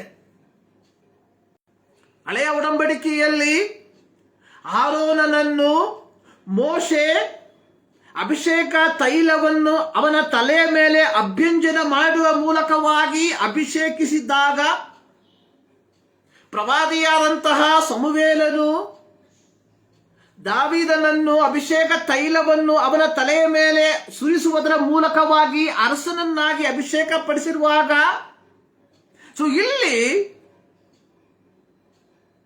ಪ್ರವಾದಿಯಾದ ಯೆಶಾಯನು ಹೇಳುವಂಥದ್ದು, ಯೆಹೋವನ ಆತ್ಮ ನನ್ನ ಮೇಲೆ ಅದೆ, ಯೆಹೋವನ ಆತ್ಮನಿಂದ ನಾನು ಅಭಿಷೇಕಿಸಲ್ಪಟ್ಟಿದ್ದೇನೆ. ಕಾರಣ ಬಡವರಿಗೆ ಶುಭ ವರ್ತಮಾನವನ್ನು ಸಾರುವುದಕ್ಕೆ, ಸೆರೆಯವರಿಗೆ ಬಿಡುಗಡೆಯನ್ನು, ಕುರುಡರಿಗೆ ಕಣ್ಣು ಬರುವುದನ್ನು ಪ್ರಸಿದ್ಧಪಡಿಸುವುದಕ್ಕೆ, ಕರ್ತನು ನೇಮಿಸಿರುವ ಶುಭ ವರುಷವನ್ನು ಪ್ರಚುರಪಡಿಸುವುದಕ್ಕೆ ದೇವರು ನನ್ನನ್ನು ಅಭಿಷೇಕಿಸಿದ್ದಾನೆ. ನೋಡಿ, ಯೇಸು ಸ್ವಾಮಿ ತನ್ನ ಐಹಿಕ ಸೇವೆಯ ಕಾಲದಲ್ಲಿ ತನ್ನೊಂದಿಗಿದ್ದ ಶಿಷ್ಯರಿಗೆ ಹೇಳಿದಂಥದ್ದು, ಪವಿತ್ರ ಆತ್ಮನೆಂಬ ಸಹಾಯಕನು ಬರ್ತಾನೆ. ಯೋಹಾನನ ಬರೆದ ಸುವಾರ್ತೆ 16ನೇ ಅಧ್ಯಾಯ 7ರಿಂದ 13 ವಾಕ್ಯಗಳನ್ನ ನಾವು ನೋಡುವಂತಹ ಸಂದರ್ಭದಲ್ಲಿ ಇದನ್ನು ನಾವು ಗಮನಿಸಬಹುದಾಗಿದೆ. ನೋಡಿ, ಯೇಸು ಸ್ವಾಮಿ ಹೇಳ್ತಾ ಇದ್ದಾನೆ, ಯೇಸು ಸ್ವಾಮಿ ತನ್ನ ಐಹಿಕ ಕಾಲದಲ್ಲಿ 12 ಮಂದಿಯನ್ನು ತನ್ನೊಂದಿಗೆ ಸೇವೆಗೋಸ್ಕರವಾಗಿ ಆರಿಸಿಕೊಳ್ಳುವಂಥದ್ದನ್ನು ನಾವು ನೋಡುತ್ತೇವೆ. ಆದರೆ ಯೇಸು ಸ್ವಾಮಿ ಹೇಳುವಂಥದ್ದು, ನಾನು ನನ್ನ ದೌತ್ಯವನ್ನ ಮುಗಿಸಿ ಹೋಗ್ತೇನೆ, ಸೊ ಆಮೇಲೆ ನೀವು ಈ ಒಂದು ದೌತ್ಯವನ್ನ ಮುಂದುವರಿಸ್ಕೊಂಡು ಹೋಗ್ಬೇಕು. ಸೊ ಈ ಒಂದು ದೌತ್ಯವನ್ನ ಮುಂದುವರಿಸ್ಕೊಂಡು ಹೋಗ್ಬೇಕಾದ್ರೆ ನಿಮಗೇನ್ ಬೇಕು? ದೇವರ ಅಭಿಷೇಕ ನಿಮ್ಮ ಮೇಲೆ ಇರಬೇಕು. ಪ್ರಿಯರೇ, ಅಭಿಷೇಕ ಅನ್ನುವಂಥದ್ದು ಭಾನುವಾರದ ದಿನದಲ್ಲಿ ಸಭೆಯಲ್ಲಿ ನಾವು ತೋರಿಸುವಂತಹ ಕೋಲಾಹಲವಲ್ಲ. ಇದು ಅನೇಕರು ನೆನೆಸಿರುವಂಥದ್ದು. ಅಭಿಷೇಕವೆನ್ನುವಂಥದ್ದು ಆರಾಧನೆಯ ಮಧ್ಯದಲ್ಲಿ, ಹಾಡುಗಳ ಮಧ್ಯಭಾಗದಲ್ಲಿ ಅಥವಾ ಹಾಡುಗಳ ಮುಕ್ತಾಯದಲ್ಲಿ ಕರಘೋಷದೊಡನೆ ಸ್ತೋತ್ರವನ್ನು ಹೇಳುವಂಥದ್ದು ಎಂಬುದಾಗಿ ಅಥವಾ ಅನ್ಯ ಭಾಷೆಗಳನ್ನು ಹೇಳುವಂಥದ್ದು ಎಂಬುದಾಗಿ ನೆನೆಸಿರುವಂತಹ ಒಂದು ಕಾಲಘಟ್ಟದಲ್ಲಿ ನಾವು ಜೀವಿಸ್ತಾ ಇದ್ದೇವೆ. ಸೊ ನೀವು ಸರಿಯಾಗಿ ಇದನ್ನು ಅರ್ಥ ಮಾಡಿಕೊಳ್ಬೇಕು. ಅಭಿಷೇಕ ಅನ್ನುವಂಥದ್ದು ದೇವರಿಂದ ನಮಗೆ ಲಭಿಸಿರುವಂತಹ ಅಧಿಕಾರ ಎಂಬುದಾಗಿ ನಾವು ಅರ್ಥ ಮಾಡಿಕೊಳ್ಬೇಕು. ಸೊ ನೋಡಿ, ಇಲ್ಲಿ ಯೇಸು ಸ್ವಾಮಿ ತನ್ನ ಐಹಿಕ ಸೇವೆಯ ಕಾಲದಲ್ಲಿ ಹೇಳ್ತಾ ಇದ್ದಾನೆ, ಪವಿತ್ರಾತ್ಮನೆಂಬ ಸಹಾಯಕನು ನಿಮ್ಮ ಬಳಿಗೆ ಬರ್ತಾನೆ, ಆ ಸಹಾಯಕನು ನಿಮ್ಮನ್ನು ಸರಿಯಾದ ದಾರಿಯಲ್ಲಿ ನಿಮ್ಮನ್ನ ಮುನ್ನಡೆಸ್ತಾನೆ ಎಂಬುದಾಗಿ. ನೋಡಿ, ಅಪೊಸ್ತಲರ ಕೃತ್ಯ 1ನೇ ಅಧ್ಯಾಯ 8ನೇ ವಾಕ್ಯಕ್ಕೆ ನಾವು ನಮ್ಮ ಗಮನವನ್ನು ಹರಿಸುವಂತಹ ಸಂದರ್ಭದಲ್ಲಿ, ಪುನರುತ್ಥಾನ ಹೊಂದಿದ ಯೇಸು ಸ್ವಾಮಿ ಪರಲೋಕಕ್ಕೆ ಒಯ್ಯಲ್ಪಡುವುದಕ್ಕಿಂತ ಮುಂಚಿತವಾಗಿ ತನ್ನೊಂದಿಗಿದ್ದ ಶಿಷ್ಯರಿಗೆ ಹೇಳಿದಂಥದ್ದು, ಪವಿತ್ರಾತ್ಮ ನಿಮ್ಮ ಮೇಲೆ ಬರಲು ನೀವು ಬಲವನ್ನು ಹೊಂದಿ ಯೆರೂಸಲೇಮಿನಲ್ಲಿಯೂ ಎಲ್ಲ ಯೂದಾಯ ಸಮಾರ್ಯ ಸೀಮೆಗಳಲ್ಲಿಯೂ ಭೂಲೋಕದ ಕಟ್ಟಕಡೆಯವರೆಗೆ ನನಗೆ ಸಾಕ್ಷಿಗಳಾಗಿರಬೇಕು. ನೋಡಿ, ಪುನರುತ್ಥಾನ ಹೊಂದಿದ ಯೇಸು ಸ್ವಾಮಿಯ ಬಳಿಗೆ ಶಿಷ್ಯರು ಕೇಳಿದಂತಹ ಪ್ರಶ್ನೆ ಏನು ಗೊತ್ತಾ? 6ನೇ ವಾಕ್ಯ, ಸ್ವಾಮಿ, ನೀನು ಇದೇ ಕಾಲದಲ್ಲಿ ಇಸ್ರಾಯೇಲ್ ಜನರಿಗೆ ರಾಜ್ಯವನ್ನು ತಿರುಗಿ ಸ್ಥಾಪಿಸಿ ಕೊಡುವಿಯೋ? ಇಲ್ಲಿ ಶಿಷ್ಯರು ಪುನರುತ್ಥಾನ ಹೊಂದಿರುವ ಯೇಸು ಸ್ವಾಮಿಯ ಬಳಿಗೆ ಅಥವಾ ಮಸ್ಸಿಯನಿಗೆ ಕೇಳಿದಂತಹ ಪ್ರಶ್ನೆ, are you going to establish the kingdom? ಅಕ್ಷರಿಕವಾದ ರಾಜ್ಯವನ್ನ ನೀನು ಸ್ಥಾಪಿಸಿ ಕೊಡ್ತೀಯಾ? ಪ್ರತಿಯೊಬ್ಬ ಯಹೂದ್ಯನು ಎದುರು ನೋಡುತ್ತಿದ್ದಂಥದ್ದು ಅಕ್ಷರಿಕವಾದ ಒಂದು ಸಾಮ್ರಾಜ್ಯ. ಇವತ್ತು ಸಹ ಇಸ್ರಾಯೇಲ್ ರಾಜ್ಯವನ್ನ ಸ್ಥಾಪಿಸುವುದಕ್ಕೋಸ್ಕರವಾಗಿ ನಡೆಯುವಂತ ಹೋರಾಟವನ್ನು ನಾವು ನೋಡುವಂತವರಾಗಿದ್ದೇವೆ. ಪ್ರತಿಯೊಬ್ಬ ಯಹೂದ್ಯನ ಗುರಿ ಅನ್ನುವಂಥದ್ದು ಈಗಲೂ ಅಕ್ಷರಿಕವಾದಂತಹ ಒಂದು ಸಾಮ್ರಾಜ್ಯ. ಇಲ್ಲಿ ಯೇಸುಸ್ವಾಮಿಯ ಸಂಗಡ 3.5 ವರ್ಷ ಕಾಲ ಪ್ರಯಾಣ ಮಾಡಿದಂತಹ, ಯೇಸುಸ್ವಾಮಿಯ ಸೇವೆಯನ್ನು ನೋಡಿದಂತಹ, ಯೇಸುಸ್ವಾಮಿ ಮಾಡಿದ ಅದ್ಭುತಗಳನ್ನು ಕಂಡಂತಹ ಶಿಷ್ಯರು ಕೇಳುವಂತಹ ಪ್ರಶ್ನೆ, are you going to establish? ನೀನು ಈಗ ಈ ಸಂದರ್ಭದಲ್ಲಿ, ಈ ಸಮಯದಲ್ಲಿ, ಇದೇ ಕಾಲದಲ್ಲಿ ಇಸ್ರಾಯೇಲ್ ಜನರಿಗೆ ರಾಜ್ಯವನ್ನು ತಿರುಗಿ ಸ್ಥಾಪಿಸಿ ಕೊಡ್ತೀಯಾ? ಅದಕ್ಕೆ ಯೇಸು ಸ್ವಾಮಿ ಹೇಳುವಂಥದ್ದು, ತಂದೆಯ ಸ್ವಂತ ಅಧಿಕಾರದಲ್ಲಿಟ್ಟುಕೊಂಡಿರುವ ಕಾಲಗಳನ್ನು, ಸಮಯಗಳನ್ನು ತಿಳುಕೊಳ್ಳುವುದು ನಿಮ್ಮ ಕೆಲಸವಲ್ಲ. ಇದು ತಂದೆಯಾದ ದೇವರ ಕಾಲಮಿತಿಯಲ್ಲಿ ಇರುವಂಥದ್ದು. ಇಸ್ರಾಯೇಲ್ ಸಾಮ್ರಾಜ್ಯವನ್ನು ಸ್ಥಾಪಿಸುವಂಥದ್ದು. ಆದರೆ ನೀವೇನ್ ಮಾಡ್ಬೇಕಂದ್ರೆ, so you will receive the Holi spirit. ನೀವು ಪವಿತ್ರಾತ್ಮನನ್ನ ಅಥವಾ ಪವಿತ್ರಾತ್ಮನಿಂದ ಅಭಿಷೇಕಿಸಲ್ಪಡ್ತೀರಾ. ಆ ಅಭಿಷೇಕ ನಿಮ್ಮಲ್ಲಿ ಬಂದ ಮೇಲೆ ನೀವೇನ್ ಮಾಡಬೇಕು? So you will receive the power and you will be my witness in Jerusalem, Judea, Samaria and uttermost part of the world. ಯೆರೂಸಲೇಮಿನಲ್ಲಿ, ಯೂದಾಯದಲ್ಲಿ, ಸಮಾರ್ಯದಲ್ಲಿ, ಭೂಮಿಯ ಕಟ್ಟ ಕಡೆಯವರೆಗೆ ನನಗೆ ಸಾಕ್ಷಿಗಳಾಗಿರ್ತೀರಾ. ನೋಡಿ, ಪಂಚಾಶತಮ ದಿನದಲ್ಲಿ 120 ಮಂದಿ ಆಸಕ್ತಿಯಿಂದ ಅವರು ಕಾಯುತ್ತಿರಲಾಗಿ, 1ನೇ ಅಧ್ಯಾಯ ಅಪೊಸ್ತಲರ ಕೃತ್ಯ 1ನೇ ಅಧ್ಯಾಯ 15ನೇ ವಾಕ್ಯದಲ್ಲಿ, ಆ ದಿವಸದಲ್ಲಿ ಸುಮಾರು 120 ಮಂದಿ ಸಹೋದರರು ಕೂಡಿ ಬಂದಿರಲಾಗಿ, they all are waiting. ಪಂಚಾಶತಮ ದಿನವು, ಆ ದಿನದಲ್ಲಿ ಆಕಾಶದೊಳಗಿಂದ ಬಿರುಗಾಳಿ ಬೀಸುತ್ತದೆ ಎಂಬಂತೆ ಒಂದು ಶಬ್ದ ಉಂಟಾಗಿ ಅವರು ಕೂತಿದ್ದ ಮನೆಯನ್ನ ತುಂಬಿಕೊಂಡಿತು.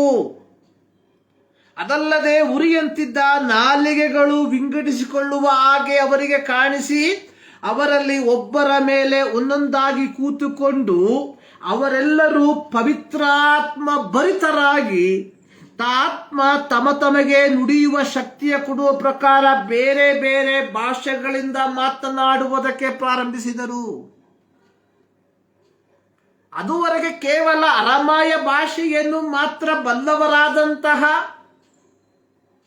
ಸಮಾಜದಲ್ಲಿ ಅತ್ಯಂತ ಯಾವ ಸ್ಥಾನಮಾನವೂ ಇಲ್ಲದಂತಹ ಈ ಶಿಷ್ಯ ವೃಂದ. ಕಾರಣ ಯೇಸು ಸ್ವಾಮಿಯ ಜೊತೆಯಲ್ಲಿ ಇದ್ದಂಥದ್ದಲ್ಲಿ 4 ಜನ ಬೆಸ್ತರು. ಆಮೇಲೆ ಇದ್ದಂಥದ್ದು ಯಾರು? ಸುಂಕ ವಸೂಲಿ ಮಾಡುವಂತಹ ವ್ಯಕ್ತಿ. ಸೊ ಇವರಿಗೆ ಯಹೂದ್ಯರ ಮಧ್ಯದಲ್ಲಿ ಯಾವ ಸ್ಥಾನಮಾನವೂ ಇದ್ದಿಲ್ಲ. ಅವರು ಅನಕ್ಷರಸ್ಥರು, ಇವರು ಇಲ್ಲಿಟ್ರೇಟ್. ಯಾಕಂದ್ರೆ ಅಪೊಸ್ತಲರ ಕೃತ್ಯ 4ನೇ ಅಧ್ಯಾಯದಲ್ಲಿ ನಾವು ನೋಡ್ತೇವೆ, ಅಪೊಸ್ತಲರ ಉಪದೇಶವನ್ನ ಕೇಳಿ ಜನರಿಗೆ ಆಶ್ಚರ್ಯವಾಗ್ಬಿಡ್ತು. ಯಾವ ರೀತಿಯಾಗಿ ಶಾಸ್ತ್ರಾಭ್ಯಾಸ ಇಲ್ಲದಂತಹ ಇವರು ಇಷ್ಟು ವ್ಯಕ್ತವಾಗಿ ಹಳೆಯ ಒಡಂಬಡಿಕೆಯಲ್ಲಿ ಬರೆಯಲ್ಪಟ್ಟಿರುವಂತಹ ಕಾರ್ಯಗಳನ್ನು ಸ್ಪಷ್ಟವಾಗಿ ಹೇಳ್ತಾ ಇದ್ದಾರೆ. ಕಾರಣ they receive the power from the Holi Spirit. ಪವಿತ್ರಾತ್ಮನಿಂದ ಅವರು ಅಭಿಷೇಕಿಸಲ್ಪಟ್ರು. ನೋಡಿ, ಪಂಚಾಶತಮ ದಿನದಲ್ಲಿ ಪವಿತ್ರಾತ್ಮನಿಂದ ತುಂಬಲ್ಪಟ್ಟಂತವರು ಏನ್ ಮಾಡಿದ್ರು? ಯೇಸು ಸ್ವಾಮಿ ಅಥವಾ ತಮ್ಮ ಗುರು ಅಥವಾ ತಮ್ಮ ರಬ್ಬೂನಿ ವಹಿಸಿದಂತಹ ದೌತ್ಯವನ್ನ ಅವರು ಪ್ರಾರಂಭ ಮಾಡಿದ್ರು ಎಂಬುದಾಗಿ ನಾವು ನೋಡ್ತೇವೆ. ಅಂದ್ರೆ ಪವಿತ್ರಾತ್ಮನಿಂದ ಅಭಿಷೇಕಿಸಲ್ಪಟ್ಟ ಪ್ರತಿಯೊಬ್ಬರೂ ಯಾಜಕೋದ್ಯೋಗವನ್ನು ಅಥವಾ ಯಾಜಕತ್ವ ಸೇವೆಯನ್ನು ಪಡಕೊಂಡವರಾಗಿದ್ದಾರೆ ಎಂಬುದನ್ನು ನಾವು ಮನಗಾಣಬೇಕು. ಸೇವೆ ಕೇವಲ ಪಾದ್ರಿಗಳಿಗೆ, ಪಾಸ್ಟರ್ಗಳಿಗೆ ಅಥವಾ ಬಿಷಪ್ಗಳಿಗೆ ಮಾತ್ರ ಸೀಮಿತವಾಗಿರುವಂಥದ್ದಲ್ಲ.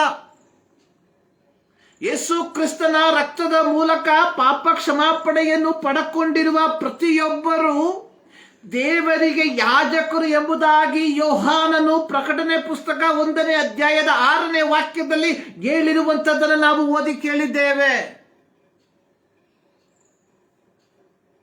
ನೋಡಿ, ಅಪೊಸ್ತಲರ ಕೃತ್ಯ 2ನೇ ಅಧ್ಯಾಯದಲ್ಲಿ ನಾವು ನೋಡ್ತೇವೆ, ಪವಿತ್ರಾತ್ಮನು ಈ 120 ಮಂದಿಯ ಮೇಲೆ ಇಳಿದು ಬರಲು ಅವರು ನಾನಾ ಭಾಷೆಗಳ ಮೂಲಕವಾಗಿ ದೇವರ ಮಹತ್ವದ ಕುರಿತಾಗಿ ಮಾತನಾಡಿದ್ರು. ಅದರ 8ನೇ ವಾಕ್ಯದಲ್ಲಿ ನಾವು ನೋಡುವಂಥದ್ದು, ಆಕಾಶದ ಕೆಳಗಿರುವ ಎಲ್ಲ ದೇಶದ ಜನರು ಯೆರೂಸಲೇಮಿನಲ್ಲಿ ಪಂಚಾಶತಮ ಹಬ್ಬವನ್ನ ಆಚರಿಸುವುದಕ್ಕೆ ಬಂದಿರಲಾಗಿ ಅಲ್ಲಿ ಉಂಟಾದಂತಹ ಗದ್ದಲವನ್ನ, ಶಬ್ದವನ್ನ ಕೇಳಿ ಅವರು ಗುಂಪು ಗುಂಪಾಗಿ ಓಡಿ ಬಂದ್ರು. ಅವರು ಬಂದಂಥವರು ಇವರು ಪ್ರತಿಯೊಬ್ಬರು ನಮ್ಮ ನಮ್ಮ ಹುಟ್ಟು ಭಾಷೆಯಲ್ಲಿ ದೇವರ ಮಹತ್ವದ ಕುರಿತಾಗಿ ಮಾತನಾಡುವುದನ್ನು ಕೇಳಿ ಅತ್ಯಾಶ್ಚರ್ಯಪಟ್ಟರು ಎಂಬುದಾಗಿ ನಾವು ನೋಡ್ತೇವೆ. ಅಂದ್ರೆ ಅಭಿಷೇಕ ಅವರ ಮೇಲೆ ಬಂದಂತಹ ಸಂದರ್ಭದಲ್ಲಿ ಕೇವಲ ಅರಾಮ್ಯ ಭಾಷೆಯಲ್ಲಿ ಮಾತ್ರ ಮಾತನಾಡುತ್ತಿದ್ದಂತಹ ಶಿಷ್ಯರು ನಂತರವಾಗಿ ಪಾರ್ಥ್ಯರು, ಮೇದ್ಯರು, ಎಲಾಮ್ಯರು, ಮೆಸೊಪೊತಾಮ್ಯ, ಯುದಾಯ, ಕಪದೋಕ್ಯ, ಪೊಂತ್ಯ, ಆಸ್ಯ, ಪೃಗ್ಯ, ಪಂಪುಲ್ಯ, ಐಗುಪ್ತ, ಕುರೇನ ಈ ಭಾಷೆಗಳಲ್ಲಿ ದೇವರ ಮಹತ್ವದ ಕುರಿತಾಗಿ ಮಾತನಾಡುವುದಕ್ಕೆ ಪ್ರಾರಂಭಿಸಿದರು. ಅಂದ್ರೆ ದೇವರ ಅಭಿಷೇಕ ನಮ್ಮ ಮೇಲೆ ಬಂದರೆ ದೇವರ ಸದ್ವರ್ತಮಾನವನ್ನು ತಿಳಿಸುವುದಕ್ಕೆ ಭಾಷೆ ಒಂದು ಅಡ್ಡಿಯಾಗಿ ಮಾರ್ಪಡುವುದಿಲ್ಲ. ಇದು ಅಭಿಷೇಕ, ನಿಜವಾದಂತಹ ಅಭಿಷೇಕ. ಇಂದು ಕ್ರೈಸ್ತ ಸಭೆಗಳಲ್ಲಿ, ಪ್ರತ್ಯೇಕವಾಗಿ ಪೆಂತೆಕೋಸ್ತ ಸಭೆಗಳಲ್ಲಿ ಅಭಿಷೇಕ ಅನ್ನುವಂಥದ್ದು ಯಾರಿಗೂ ತಿಳಿಯದ ಕೆಲವು ಕೋಲಾಹಲದ ಪದಗಳನ್ನು ಹೇಳುವಂಥದ್ದಾಗಿ, ಪ್ರಚುರಪಡಿಸುವಂಥದ್ದಾಗಿ ನಾವು ನೋಡ್ತಾ ಇದ್ದೇವೆ. ಸೊ ನೋಡಿ, ಇಲ್ಲಿ ಪವಿತ್ರಾತ್ಮ ಅವರ ಮೇಲೆ ಬಂದಂತಹ ಸಂದರ್ಭದಲ್ಲಿ ನೋಡಿ, ಪಂಚಾಶತಮ ಹಬ್ಬವನ್ನು ಆಚರಿಸುವುದಕ್ಕೆ ಬಂದಂತಹ ಯಹೂದ್ಯರು ಎಲ್ಲಿಂದ? ಪಾರ್ಥ್ಯ, ಮೇದ್ಯ, ಎಲಾಮ್ಯ, ಮೆಸೊಪೊತಾಮ್ಯ, ಯೂದಾಯ, ವಿವಿಧ ಸ್ಥಳಗಳಿಂದ ಬಂದಂತಹ ಯಹೂದ್ಯರು ತಮ್ಮ ಹುಟ್ಟು ಭಾಷೆಗಳನ್ನು ಮಾತನಾಡುವಂತಹ ಯಹೂದ್ಯರು ಈ ಯೆರೂಸಲೇಮಿನಲ್ಲಿ ಅಕ್ಷರಾಭ್ಯಾಸ ಇಲ್ಲದಂತಹ ಇವರ ಮೂಲಕವಾಗಿ ಅವರ ಮಾತೃಭಾಷೆಯಲ್ಲಿ ಅಥವಾ ಅವರ ಆಡು ಭಾಷೆಯಲ್ಲಿ ದೇವರ ಮಹತ್ವದ ಕುರಿತಾಗಿ ವಿವರಿಸುವಂಥದ್ದನ್ನ ಕೇಳಿದ್ರು. ಅಲ್ಲಿ ಪೇತ್ರನು ಎದ್ದು ನಿಂತು ಪ್ರಸಂಗ ಮಾಡುವಂಥದ್ದನ್ನು ನಾವು ನೋಡ್ತೇವೆ. 14ನೇ ವಾಕ್ಯದಿಂದ 17ನೇ ವಾಕ್ಯಕ್ಕೆ ಬರುವಂತಹ ಸಂದರ್ಭದಲ್ಲಿ ಯೋವೇಲನ ಪ್ರವಾದನ ಮೂಲಕವಾಗಿ ಮುಂತಿಳಿಸಿದಂತೆಯೇ ಕಡೇ ದಿನದಲ್ಲಿ ಎಲ್ಲ ಮನುಷ್ಯರ ಮೇಲೆ ನನ್ನ ಆತ್ಮವನ್ನು ಸುರಿಸುವೆನು. ನಿಮ್ಮಲ್ಲಿ ಗಂಡಸರು ಹೆಂಗಸರು ಪ್ರವಾದಿಸುವರು, ನಿಮ್ಮ ಯೌವನಸ್ಥರಿಗೆ ದಿವ್ಯ ದರ್ಶನಗಳಾಗುವುದು, ನಿಮ್ಮ ಹಿರಿಯರಿಗೆ ಕನಸುಗಳು ಬೀಳುವವು. ಆ ದಿನದಲ್ಲಿ ನನ್ನ ದಾಸ ದಾಸಿಯರ ಮೇಲೆ ನನ್ನ ಆತ್ಮವನ್ನ ಸುರಿಸುವೆನು. ಎವ್ರಿಬಡಿ. ಸೊ ಯಾರು ಪವಿತ್ರಾತ್ಮನಿಂದ ತುಂಬಲ್ಪಡುತ್ತಾರೋ, ಪವಿತ್ರಾತ್ಮನಿಂದ ಅಭಿಷೇಕಿಸಲ್ಪಡುತ್ತಾರೋ ಅವರೆಲ್ಲರೂ ದೇವರ ಯಾಜಕತ್ವರಾಗಿದ್ದಾರೆ ಅಥವಾ ಯಾಜಕ ಸೇವೆಯನ್ನ ಮಾಡುವಂತವರಾಗಿರಬೇಕು ಎಂಬುದಾಗಿ ನಾವು ಇದರ ಮೂಲಕವಾಗಿ ತಿಳ್ಕೊಳ್ಬಹುದಾಗಿದೆ. ಪ್ರಿಯರೇ, ನೋಡಿ, ಯೆಶಾಯನ ಪ್ರವಾದನ ಗ್ರಂಥದಲ್ಲಿ ನಾವು ನೋಡಿದ್ವಿ, ಕರ್ತನ ಆತ್ಮ ನನ್ನ ಮೇಲೆ ಅದೆ, ಆತನು ನನ್ನನ್ನು ಬಡವರಿಗೆ ಶುಭ ವರ್ತಮಾನವನ್ನ ಸಾರುವುದಕ್ಕೆ ಅಭಿಷೇಕಿಸಿದ್ದಾನೆ. ಹೀಗೆ ಪವಿತ್ರಾತ್ಮನ ಅಭಿಷೇಕದ ಮೂಲಕ ಪ್ರತಿಯೊಬ್ಬರು ಪೌರೋಹಿತ್ಯ ಸೇವೆಗೋಸ್ಕರವಾಗಿ ತಮ್ಮನ್ನು ದೃಢಪಡಿಸಿಕೊಳ್ಳುವಂತವರಾಗಿದ್ದಾರೆ. ನೋಡಿ, 1 ಅರಸು 2ನೇ ಅಧ್ಯಾಯದಲ್ಲಿ ನಾವು ನೋಡುವಂಥದ್ದು, ಇಲ್ಲಿ ಪೇತ್ರನು ಚದರಿ ಹೋದಂತಹ ವಿಶ್ವಾಸಿಗಳಿಗೆ ಬರೆಯುವಂಥದ್ದು. ಸೊ ಇದರ ಒಂದು ಚರಿತ್ರೆಯನ್ನು ನಾವು ಕಲಿಬೇಕು ಪ್ರಿಯರೇ. ಪ್ರಾರಂಭದಲ್ಲಿ ನೋಡಿ, ಪೇತ್ರನು ತನ್ನ ಪತ್ರಿಕೆಯನ್ನ ಬರೆದಿರುವಂಥದ್ದು AD 64 ಕಾಲಘಟ್ಟಗಳಲ್ಲಿ. ಸೊ AD 64 ಅನ್ನುವಂಥದ್ದು ಕ್ರೈಸ್ತರ ಸಂಬಂಧದಲ್ಲಿ ಅತ್ಯಂತ ಪೀಡನೆಯ ಕಾಲಘಟ್ಟವಾಗಿತ್ತು. ನೋಡಿ, ಪ್ರಾರಂಭದ 5 ಶತಮಾನ, ದ ಫಸ್ಟ್ 5 ಸೆಂಚುರಿ, ರೋಮನರ ಆಳ್ವಿಕೆಯ 5 ಶತಮಾನ 5 ಶತಮಾನದವರೆಗೆ ಕ್ರೈಸ್ತರು ಬಹಳವಾದ ಪೀಡನೆಗಳ ಮೂಲಕ ಹಾದು ಹೋದಂತವರಾಗಿದ್ದರು.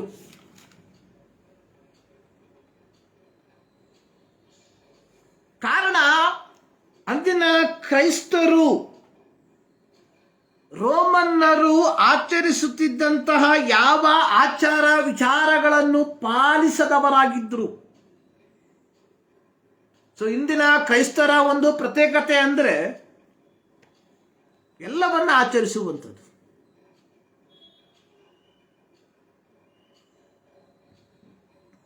ನೋಡಿ, ಆದಿಮ ಕ್ರೈಸ್ತರು ರೋಮನ್ ಸಾಮ್ರಾಜ್ಯದವರು ಆಚರಿಸುತ್ತಿದ್ದಂತಹ ಯಾವ ಆಚಾರ ವಿಧಿವಿಧಾನಗಳನ್ನು ಪಾಲಿಸದವರು, ಪ್ರತ್ಯೇಕವಾಗಿ ರೋಮನ್ ಚಕ್ರವರ್ತಿಗಳು ತಮ್ಮನ್ನು ದೈವ ಸಮಾನರದು ಹೇಳಿ ತಮಗೆ ಪೂಜೆ ಪುರಸ್ಕಾರವನ್ನು ಸಲ್ಲಿಸಬೇಕೆಂಬುದಾಗಿ ಹೇಳುವಂತವರಾಗಿದ್ದರು.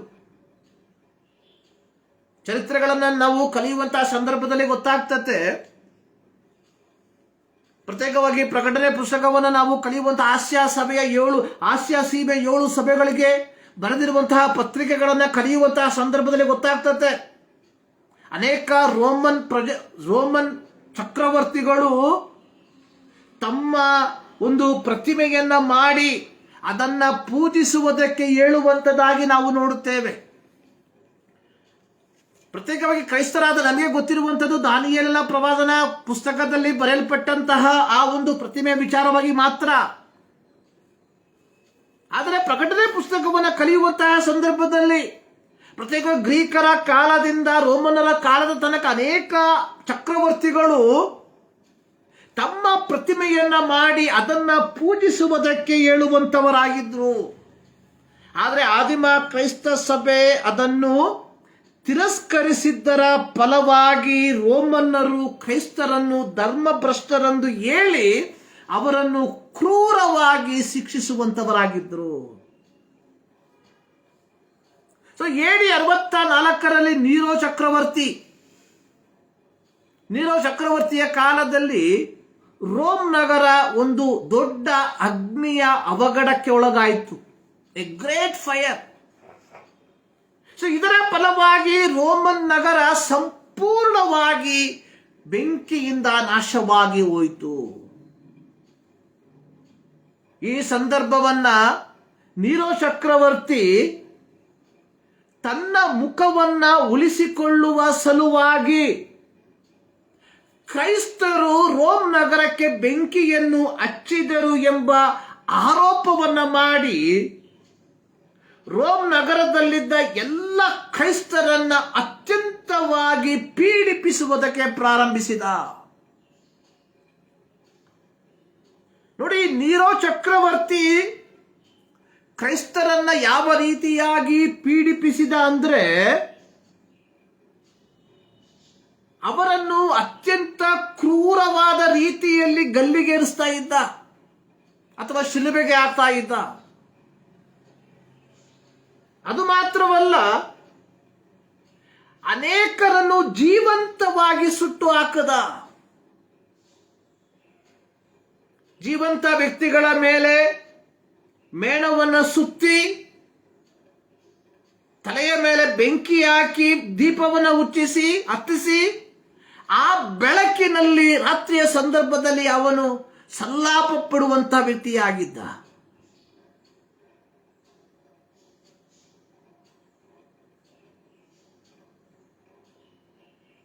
ಗೊತ್ತಾಯ್ತಲ್ಲ? ಸೊ ಇವತ್ತು ನಾವು ಕಾಣುವಂತಹ ಪೀಡನೆ ಕಿರುಕುಳ ಅಲ್ಲ, ಕ್ರೈಸ್ತ ಕಿರುಕುಳ ಅಲ್ಲ, ಕಿರುಕುಳ. AD 64ರಲ್ಲಿ ನೀರೋ ಮಾಡಿದಂತಹ ಪೀಡನೆ ಅನ್ನುವಂಥದ್ದು ಅತ್ಯಂತ ನಿಕೃಷ್ಟವಾದಂಥದ್ದು. ಜೀವಂತವಾಗಿ ಕ್ರೈಸ್ತರನ್ನ ಸುಡ್ತಾ ಇದ್ದ.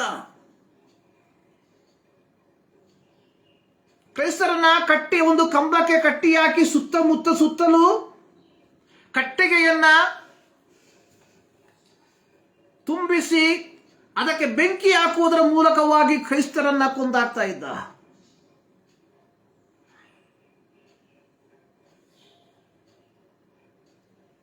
ಮೂರನೇ ವಿಧಾನ ಅನ್ನುವಂಥದ್ದು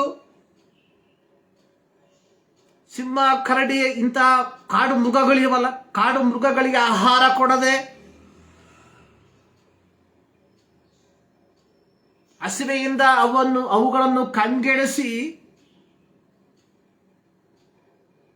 ನಂತರವಾಗಿ ಒಂದು ದೊಡ್ಡ ಮೈದಾನದಲ್ಲಿ ಗ್ಯಾಲರಿಯಲ್ಲಿ ರೋಮನ್ನರನ್ನ ಒಂದುಗೂಡಿಸಿ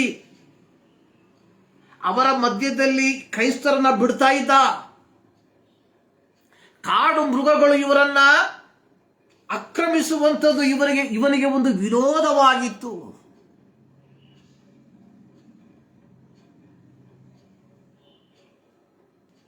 ನೋಡಿ, ಈ ಕಾಲದಲ್ಲಿ ಅನೇಕರು ಚದರಿ ಹೋಗ್ಬಿಟ್ರು.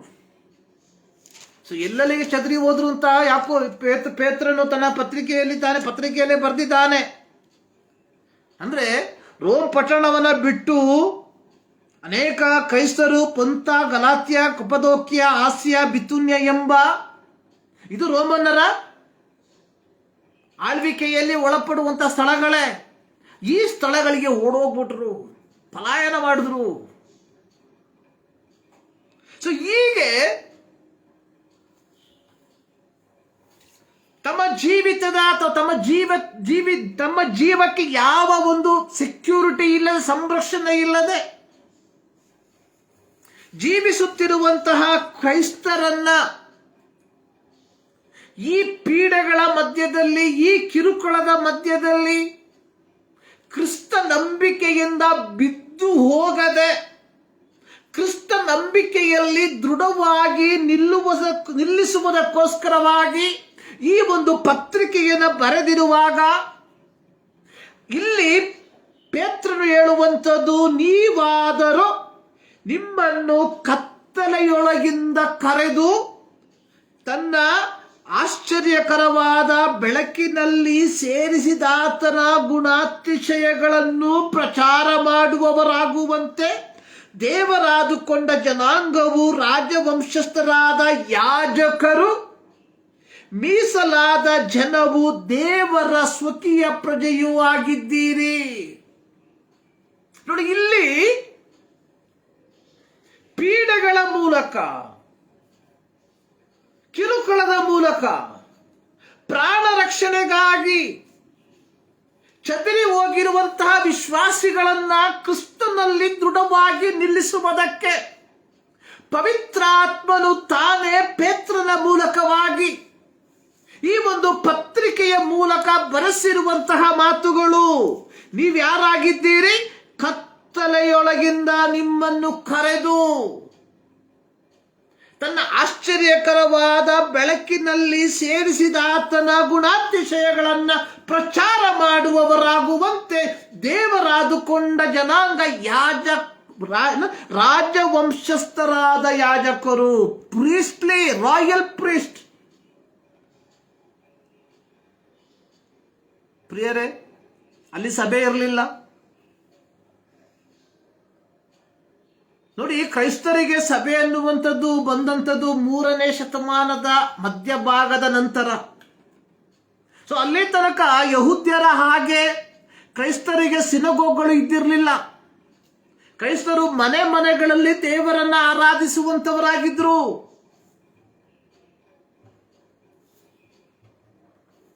ಅವತ್ತು ಈಗ ಚದರಿ ಹೋದಂತಹ ಜನರ ಮಧ್ಯದಲ್ಲಿ ಯಾವ ಪಾದ್ರಿ ಇರಲಿಲ್ಲ, ಯಾವ ಬಿಷಪ್ ಇರಲಿಲ್ಲ, ಯಾವ ಪಾಸ್ಟರ್ ಇರಲಿಲ್ಲ, ಯಾವ ಪ್ರವಾದಿ ಇರಲಿಲ್ಲ, ಯಾವ ಬೋಧಕ ಇರಲಿಲ್ಲ. ಆದರೆ ಇಲ್ಲಿ ಪವಿತ್ರಾತ್ಮನು ಪೇತ್ರನ ಮೂಲಕವಾಗಿ ಬರೆಸುವಂಥದ್ದು. ಸೊ ನೀವು ರಾಜಕೀಯ ಯಾಜಕ ವಂಶಸ್ಥರಾಗಿದ್ದೀರಿ. ಅಂದ್ರೆ ಯಾಜಕರು ಅಂದ್ರೆ, ಯಾಜಕರು ಯಾರಾಗಿದ್ದಾರೆ? ನಾನು ಪ್ರಾರಂಭದಲ್ಲಿ ಹೇಳಿದೆ, ದೇವರಿಂದ ಅಭಿಷೇಕಿಸಲ್ಪಟ್ಟವನು. ಇಲ್ಲಿ ಪೇತ್ರ ಹೇಳ್ತಾ ಇದ್ದಾನೆ, ಇಲ್ಲಿ ಪೇತ್ರ ಪೀಡೆಗಳ ಮೂಲಕ, ಕಿರುಕುಳಗಳ ಮೂಲಕ ಹಾದು ಹೋಗುತ್ತಿರುವ ದೇವ ಜನರನ್ನ ನೋಡಿ ಹೇಳ್ತಾ ಇದ್ದಾನೆ, ನೀವು ದೇವರಿಂದ ಪ್ರತಿಷ್ಠಿತರು. ಸೊ ನನ್ನನ್ನು ಕೇಳುವ ಪ್ರೀತಿಯ ದೇವ ಜನರೇ, ನಾವೆಲ್ಲರೂ ದೇವರಿಂದ ಪ್ರತಿಷ್ಠಿತರಾಗಿದ್ದೇವೆ.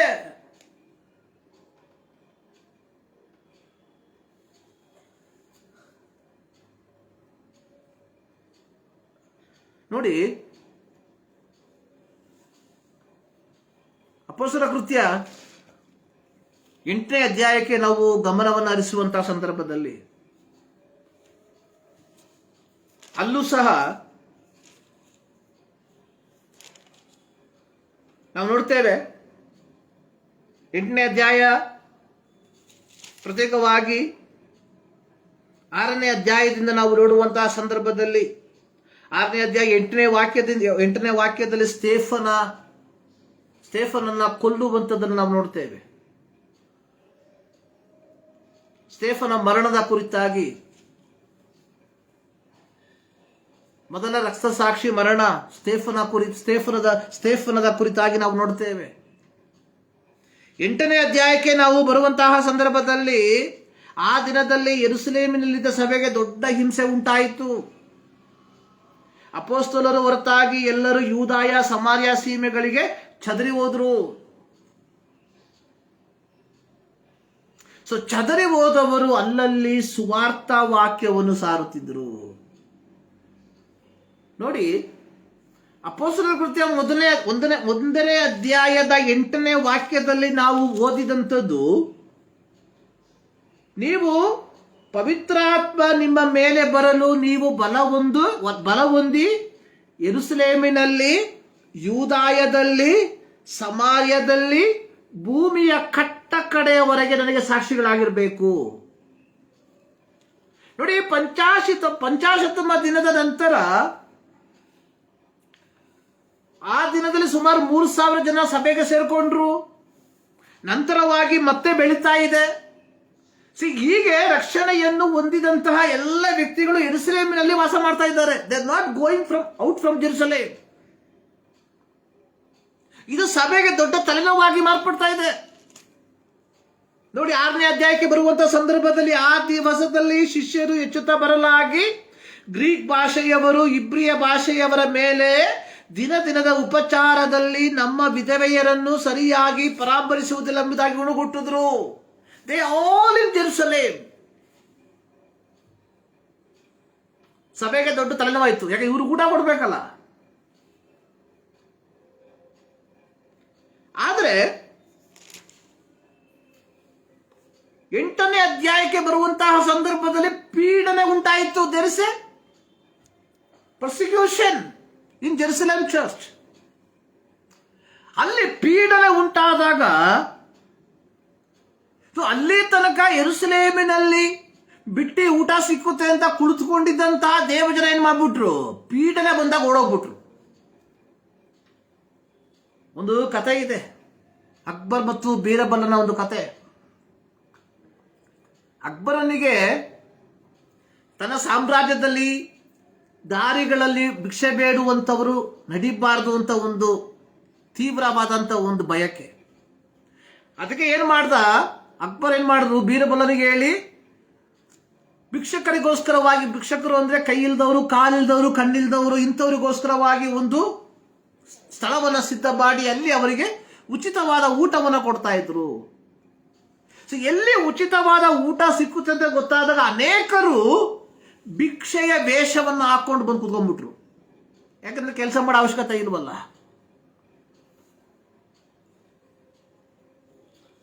ಇದು ಭಂಡಾರಕ್ಕೆ ಒಂದು ದೊಡ್ಡ ಒಂದು ಭಾರವಾಗಿ ಮಾರ್ಪಟ್ಬಿಡ್ತು. ಯಾಕಂದ್ರೆ ಇಷ್ಟು ಜನಕ್ಕೆ ಪ್ರತಿದಿನ 3 ಹೊತ್ತು ಊಟ ಕೊಡಬೇಕು ಅಂದ್ರೆ ಇಟ್ಸ್ ನಾಟ್ ಈಸಿ. ಆಗ ಅಕ್ಬರ ಬೀರ್ಬಲನಿಗೆ ಕೇಳ್ದ, ಇದಕ್ಕೆ ಪರಿಹಾರ ಏನು? ಬೀರ್ಬಲ ಹೇಳ್ದ, ಮಹಾಪ್ರಭು, ನೀವು ಯಾವುದಕ್ಕೂ ನೀವು ಚಿಂತೆ ಪಡಬೇಡ್ರಿ. ನಾನು ಇದಕ್ಕೊಂದು ಪರಿಹಾರ ನಾನು ಕಲ್ಪಿಸ್ತೀನಿ. ಬೀರ್ಬಲ ತನ್ನ ಸೈನ್ಯದವರ ಕರೆದ್ಬಿಟ್ಟು ಹೇಳ್ದ, ಒಂದು ಕೆಲಸ ಮಾಡಿ, ನಿಮ್ಮಲ್ಲಿ ಕೆಲವು ರೆಡಿಯಾಗಿರ್ರಿ. ಎಲ್ಲಿ ಏನು ಭಿಕ್ಷೆ ಬೇಡುವಂತಹ ವ್ಯಕ್ತಿಗಳು ವಾಸ ಮಾಡುವಂತಹ ಸ್ಥಳದ ಒಂದು ಭಾಗದಲ್ಲಿ ಬೆಂಕಿ ಹಾಕ್ಬಿಡಿ. ಬೆಂಕಿ ಹಾಕಿದಂತ ಸಂದರ್ಭದಲ್ಲಿ ಕೈಕಾಲಿರುವಂತ ವ್ಯಕ್ತಿ ಏನ್ ಮಾಡ್ತಾನೆ? ಎದ್ದು ಓಡೋಗ್ಬಿಡ್ತಾನೆ. ಕಾಲಿಲ್ಲದವನು, ಕುರುಡನಾದಂತ ವ್ಯಕ್ತಿ ತಡಗಾಡ್ತಾನೆ, ಅವನಿಗೆ ಓಡಕ್ಕಾಗಲ್ಲ. ಅಂತ ವ್ಯಕ್ತಿಗಳನ್ನ ನೀವು ಸಂರಕ್ಷಣೆ ಮಾಡ್ರಿ. ನಿಗದಿತ ದಿನದಲ್ಲಿ ಬೀರ್ಬಲ ಏನ್ ಮಾಡ್ದ? ಬೆಂಕಿ ಹಚ್ಚಿಬಿಟ್ಟ. ಎಲ್ಲಿಗೆ? ಈ ಭಿಕ್ಷೆಗಾರರು ಇದ್ದಂತಹ ಈ ಒಂದು ಜಾಗಕ್ಕೆ. ಯಾರು ಸುಳ್ಳಾಗಿ ಕುಂಟರು, ಕುರುಡರು ಎಂಬುದಾಗಿ ಒಳಗೆ ಸೇರ್ಕೊಂಡಿದ್ರು, ಬೆಂಕಿಯನ್ನು ನೋಡಿದಾಗ ಎಲ್ಲರೂ ಓಡೋಗ್ಬಿಟ್ರು. ನಿಜವಾದಂತಹ ಭಿಕ್ಷೆಗಾರರು ಅಂದ್ರೆ ಕಣ್ಣಿಲ್ಲದವರು, ಕಾಲಿಲ್ಲದವರು, ನಾನಾ ವಿಧವೇನು ಇದ್ದೋಳಕ್ಕೆ ಆಗದೆ ಇರುವಂತ ವ್ಯಕ್ತಿಗಳು ಮಾತ್ರ ನೋಡ್ಕೊಂಡ್ರು. ಬೀರಬಲ ಏನ್ ಮಾಡ್ದ? ಅವರೆಲ್ಲರನ್ನ ಸೇಫ್ ಆಗಿ ಅಲ್ಲಿಂದ ಒಂದು ಕಡೆ ಹಾಕ್ಬಿಟ್ಟು ಬೆಂಕಿಯನ್ನು ನಂದಿಸ್ತಾ. ನೋಡಿ, ಇಲ್ಲಿ ಪಂಚಾಶತಮ ದಿನದಲ್ಲಿ ಪವಿತ್ರಾತ್ಮ ಬಂತು, ಅನೇಕರು ರಕ್ಷಣೆ ಹೊಂದ್ಕೊಂಡ್ರು. ರಕ್ಷಣೆ ಹೊಂದ್ಕೊಂಡಂತ ವ್ಯಕ್ತಿಗಳು ಎಲ್ಲಿ? ಜೆರುಸಲೇಮಿನಲ್ಲಿ ಠಿಕಾಣಿ ಊರ್ಬಿಟ್ರು. ಮೊದಲನೇ ದಿನ 3,000, ಮತ್ತೆ 2,000, 5,000, 1,000 ಬೆಳೀತಾ ಇದೆ. ಆದ್ರೆ ಇಲ್ಲೇನಾಯ್ತು? ಯೆರೂಸಲೇಮ್ ಸಭೆಯಲ್ಲಿ ಒಂದು ಪೀಡನೆ ಬಂತಾಯ್ತು. ಪೀಡನೆ ಬಂದಂತಹ ಸಂದರ್ಭದಲ್ಲಿ ಈ ವ್ಯಕ್ತಿಗಳು ಎಲ್ಲ ಓಡೋಗ್ಬಿಟ್ರು. ಎಲ್ಲಿ ಸಿಕ್ಕಿದ ಕಡೆ ಎಲ್ಲ ಓಡೋಗ್ಬಿಟ್ರು. ನೋಡಿ, ಆದ್ರೆ ಓದಂತವ್ರು ಏನು ಮಾಡಿದ್ರು? ಓಡಿ ಓದಂತವರು ಎಲ್ಲಿ ಹೋಗಿ ಹಡ್ಕೊಳ್ಳಿಲ್ಲ, ಅವತ್ಕೊಂಡು ಕುತ್ಕೊಳ್ಳಿಲ್ಲ. ಬದಲಾಗಿ ಓದಂತ ಜಾಗದಲ್ಲಿ ಸುವಾರ್ತೆಯನ್ನು ಸಾರಿದ್ರು. ನೋಡಿ, ಇವರು ಯಾರು ಅಪೋಸ್ತಲರಿಂದ ದೀಕ್ಷೆಯನ್ನು ಪಡೆದಂತ ವ್ಯಕ್ತಿಗಳಲ್ಲ, ಆರ್ಡಿನೇಷನ್ ಪಡೆದಂತ ವ್ಯಕ್ತಿಗಳಲ್ಲ. ಇವತ್ತು ಅನೇಕರು ನೆನೆಸುವಂಥದ್ದು ಸುವಾರ್ತ ಸೇವೆ ಎನ್ನುವಂಥದ್ದು ಕೇವಲ ಆರ್ಡಿನೇಷನ್ ಪಡೆದ ವ್ಯಕ್ತಿಗಳಿಗೆ ಮಾತ್ರ ಸೀಮಿತವಾಗಿರುವಂತದ್ದು. ಅನೇಕ ಪಾಸ್ಟರ್ಗಳು ಇದನ್ನೇ ಹೇಳ್ತಾರೆ, ಯಾಕಂದ್ರೆ ಅವರ ವರಮಾನ ಇದು.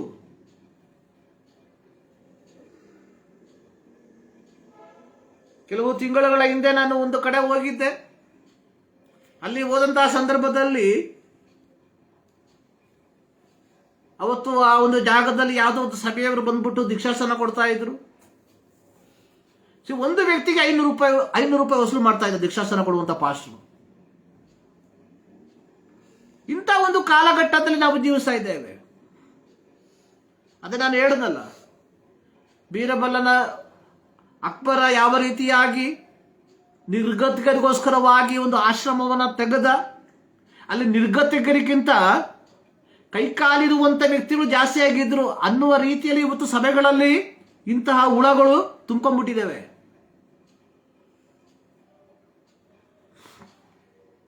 ನೋಡಿ, ಚದ್ರಿ ಹೋದಂತವರು ಸುವಾರ್ತೆಯನ್ನು ಸಾರಿದ್ರು. They are not ordained. ಅವರಿಗೆ ದೀಕ್ಷೆ ಸಿಕ್ಲಿಲ್ಲ ಅವ್ರಿಗೆ. ಆದರೆ ಅವ್ರಿಗೆ ಏನ್ ಸಿಕ್ಕಿತ್ತು? ಪವಿತ್ರಾತ್ಮನಿಂದ ತುಂಬಲ್ಪಟ್ಟವರಾಗಿದ್ರು. ನೋಡಿ, ಹೋದಂತಹ ಸ್ಥಳಗಳಲ್ಲಿ ಅವರು ಸುವಾರ್ತೆಯನ್ನು ಸಾರಿದ್ರು. ಫಿಲಿಪ್ಪನು ಸಮಾರ್ಯದಲ್ಲಿ, ನೋಡಿ ಅಪೊಸ್ತಲರ ಕೃತ್ಯ 1ನೇ ಅಧ್ಯಾಯ 8ನೇ ವಾಕ್ಯ, ನೀವು ಬಲವನ್ನು ಹೊಂದಿ ಯೆರೂಸಲೇಮಿನಲ್ಲಿ, ಯೂದಾಯದಲ್ಲಿ, ಸಮಾರ್ಯ ಸೀಮೆಯಲ್ಲಿ. ಫಿಲಿಪ್ಪ ಎಲ್ಲಿ ಹೋಗ್ತಾ ಇದ್ದಾನೆ? ಸಮಾರ್ಯ ಸೀಮೆಗೆ ಹೋದ.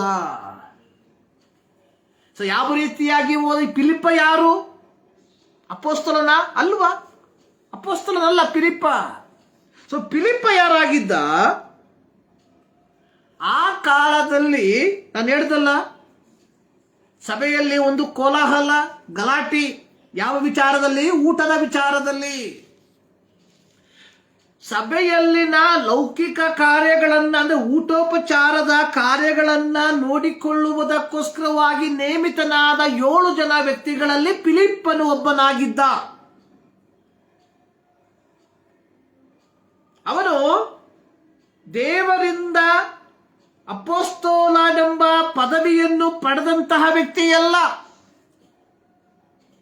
ಯೂದನ ಬದಲಾಗಿ ಅಪೊಸ್ತಲರು ಮತ್ತಿಯನನ್ನು ಆರಿಸಿಕೊಂಡಂತೆಯೇ ಆರಿಸಿಕೊಂಡಂತ ವ್ಯಕ್ತಿಯಾಗಿರಲಿಲ್ಲ. ಯಾರು? ಫಿಲಿಪ್ಪ. ಸೊ ಫಿಲಿಪ್ಪನನ್ನ ಜನ ಆರಿಸಿಕೊಂಡ್ರು ಏನಕ್ಕೋಸ್ಕರವಾಗಿ? ಯೆರೂಸಲೇಮಿನ ಸಭೆಯಲ್ಲಿ ಇದ್ದಂತಹ ಗಲಾಟೆಗೆ ಒಂದು ಉಪಶಮನವನ್ನ ತರುವುದಕ್ಕೋಸ್ಕರವಾಗಿ, ಊಟೋಪಚಾರದ ವಿಚಾರವನ್ನು ನೋಡಿಕೊಳ್ಳುವುದಕ್ಕೋಸ್ಕರವಾಗಿ ಆರಿಸಲ್ಪಟ್ಟ ವ್ಯಕ್ತಿಯಾಗಿದ್ದ ಫಿಲಿಪ್ಪ. ಸೊ ಇದರ ಹೇಳ್ಬೇಕಾದ್ರೆ ಈಗಿನ ಕಾಲದಲ್ಲಿ ನಡೆಯುವಂಥದ್ದನ್ನು ಹೇಳದೇ ಇರುವಂಥದ್ದು ಸರಿಯಲ್ಲ. ಇವತ್ತು ಕನ್ವೆನ್ಷನ್ಗಳಲ್ಲಿ, ಇಂತಹ ದಿನಗಳಲ್ಲಿ ಬರುವಂತಹ ಜನರಿಗೆ ಊಟೋಪಚಾರಕ್ಕೋಸ್ಕರವಾಗಿ ಒಂದು ಕಮಿಟಿಯನ್ನು ಮಾಡಿ, ಆ ಕಮಿಟಿಯ ಮೂಲಕವಾಗಿ ಊಟವನ್ನ ಕೊಡುವಂತಹ ಒಂದು ಪರಿಪಾಠವನ್ನು ನಾವು ಕಾಣ್ತೇವೆ. ಆದರೆ ಅತ್ಯಂತ ದುರ್ದೈವದ ಸಂಗತಿ ಎನ್ನುವಂಥದ್ದು, ಈ ಕಮಿಟಿಯವರು ಬರುವಂತಹ ಹಣದಲ್ಲಿ ಅರ್ಧ ಭಾಗವನ್ನು ಹೊಡೆದು ಬಿಡ್ತಾರೆ. ಕಾರಣ ಏನು? ಕಾರಣ ಇಷ್ಟ, ಇವರಲ್ಲಿ ಅಭಿಷೇಕ ಇಲ್ಲ, ಇವರು ಪವಿತ್ರಾತ್ಮನಿಂದ ತುಂಬಲ್ಪಡಲಿಲ್ಲ. ಆದರೆ ಭಾನುವಾರ ಬೇಕಾದ್ರೆ ಕೋಲಾಹಲ ಮಾಡ್ತಾರೆ. ನೋಡಿ, ಈ ಫಿಲಿಪ್ಪ ಯಾರಾಗಿದ್ದ? ಸಭೆಯ ಲೌಕಿಕ ಕಾರ್ಯಗಳನ್ನ ನೋಡಿಕೊಳ್ಳುವುದಕ್ಕೋಸ್ಕರವಾಗಿ ನೇಮಿತನಾದಂತಹ ಒಬ್ಬ ವ್ಯಕ್ತಿ.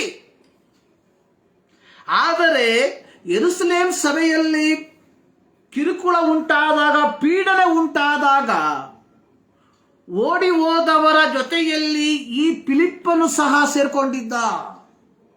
ಈ ಫಿಲಿಪ್ಪ ಎಲ್ಲೋದ? ಸೀದಾ ಸಮಾರ್ಯ ಪಟ್ಟಣಕ್ಕೆ ಹೋದ.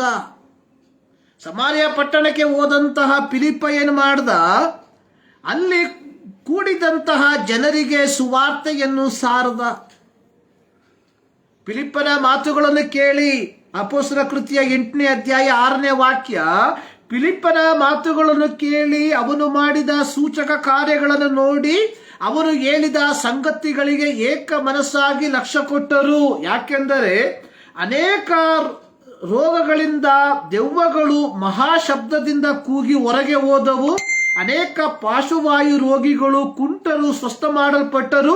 ಆ ಪಟ್ಟಣದಲ್ಲಿ ಬಹಳ ಸಂತೋಷವಾಯಿತು. ಯಾರ ಮೂಲಕವಾಗಿ? ಫಿಲಿಪ್ಪನ ಮೂಲಕವಾಗಿ. ಫಿಲಿಪ್ಪ ಅಪೊಸ್ತಲರಿಂದ ದೀಕ್ಷೆಯನ್ನು ಪಡೆದುಕೊಂಡ ವ್ಯಕ್ತಿಯಲ್ಲ. ಮತ್ತೆ ಹೇಳ್ತೇನೆ ನೋಡಿ, ಯೆಶಾಯನ ಪ್ರವಾದನ ಗ್ರಂಥ 61ನೇ ಅಧ್ಯಾಯದಲ್ಲಿ ನಾವು ನೋಡ್ತೇವೆ, ಯೆಹೋವನ ಆತ್ಮವು ನನ್ನ ಮೇಲೆ ಅದೆ, ಆತನು ನನ್ನನ್ನು ಬಡವರಿಗೆ ಸದ್ವರ್ತಮಾನವನ್ನು ತಿಳಿಸುವುದಕ್ಕೆ ಅಭಿಷೇಕಿಸಿದ್ದಾನೆ. ನಂತರವಾಗಿ ಅಲ್ಲಿ ಬರೆಯಲ್ಪಟ್ಟಿರುವಂತಹ ಮಾತುಗಳು ಬಹಳ ಗಮನ. ಬಂದಿಗಳಿಗೆ ಕದ ತೆರೆಯುವುದನ್ನು, ಮನಮುರಿದವರನ್ನು ಕಟ್ಟಿ ವಾಸಿ ಮಾಡುವುದಕ್ಕೆ, ಸೆರೆಯವರಿಗೆ ಬಿಡುಗಡೆಯಾಗುವುದನ್ನು, ದುಃಖಿತರನ್ನು ಸಂತೈಸುವುದಕ್ಕೆ ಆತನು ನನ್ನನ್ನು ಅಭಿಷೇಕಿಸಿದ್ದಾನೆ.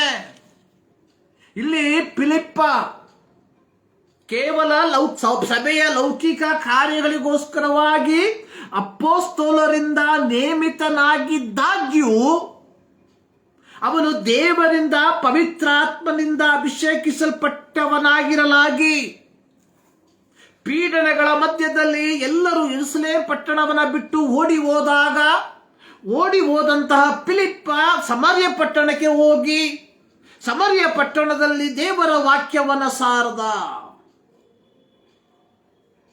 ಅಲ್ಲಿ ನಾವು 12ನೇ ವಾಕ್ಯದಲ್ಲಿ ನಾವು ನೋಡುವಂಥದ್ದು, ಫಿಲಿಪ್ಪನು ದೇವರ ರಾಜ್ಯದ ವಿಷಯದಲ್ಲಿಯೂ ಯೇಸು ಕ್ರಿಸ್ತನ ಹೆಸರಿನ ವಿಷಯದಲ್ಲಿಯೂ ಶುಭ ವರ್ತಮಾನವನ್ನು ಸಾರಲು ಗಂಡಸರು ಹೆಂಗಸರು ನಂಬಿ ದೀಕ್ಷಾಸ್ನಾನ ಮಾಡಿಸಿಕೊಂಡ್ರು.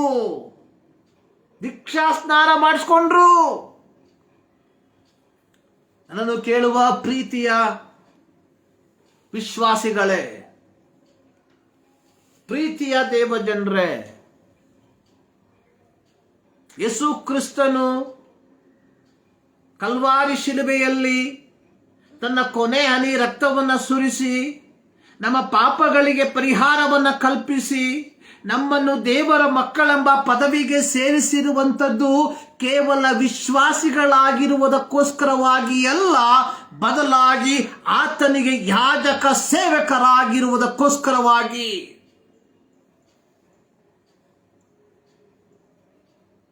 ಅಂತ ಹೇಳ್ಬಿಟ್ಟು ನಾಳೆಯಿಂದ ಎಲ್ಲರೂ ಪಾದ್ರಿಗಳಾಗಬೇಕು ಎಂಬುದಾಗಿ ಅಲ್ಲ.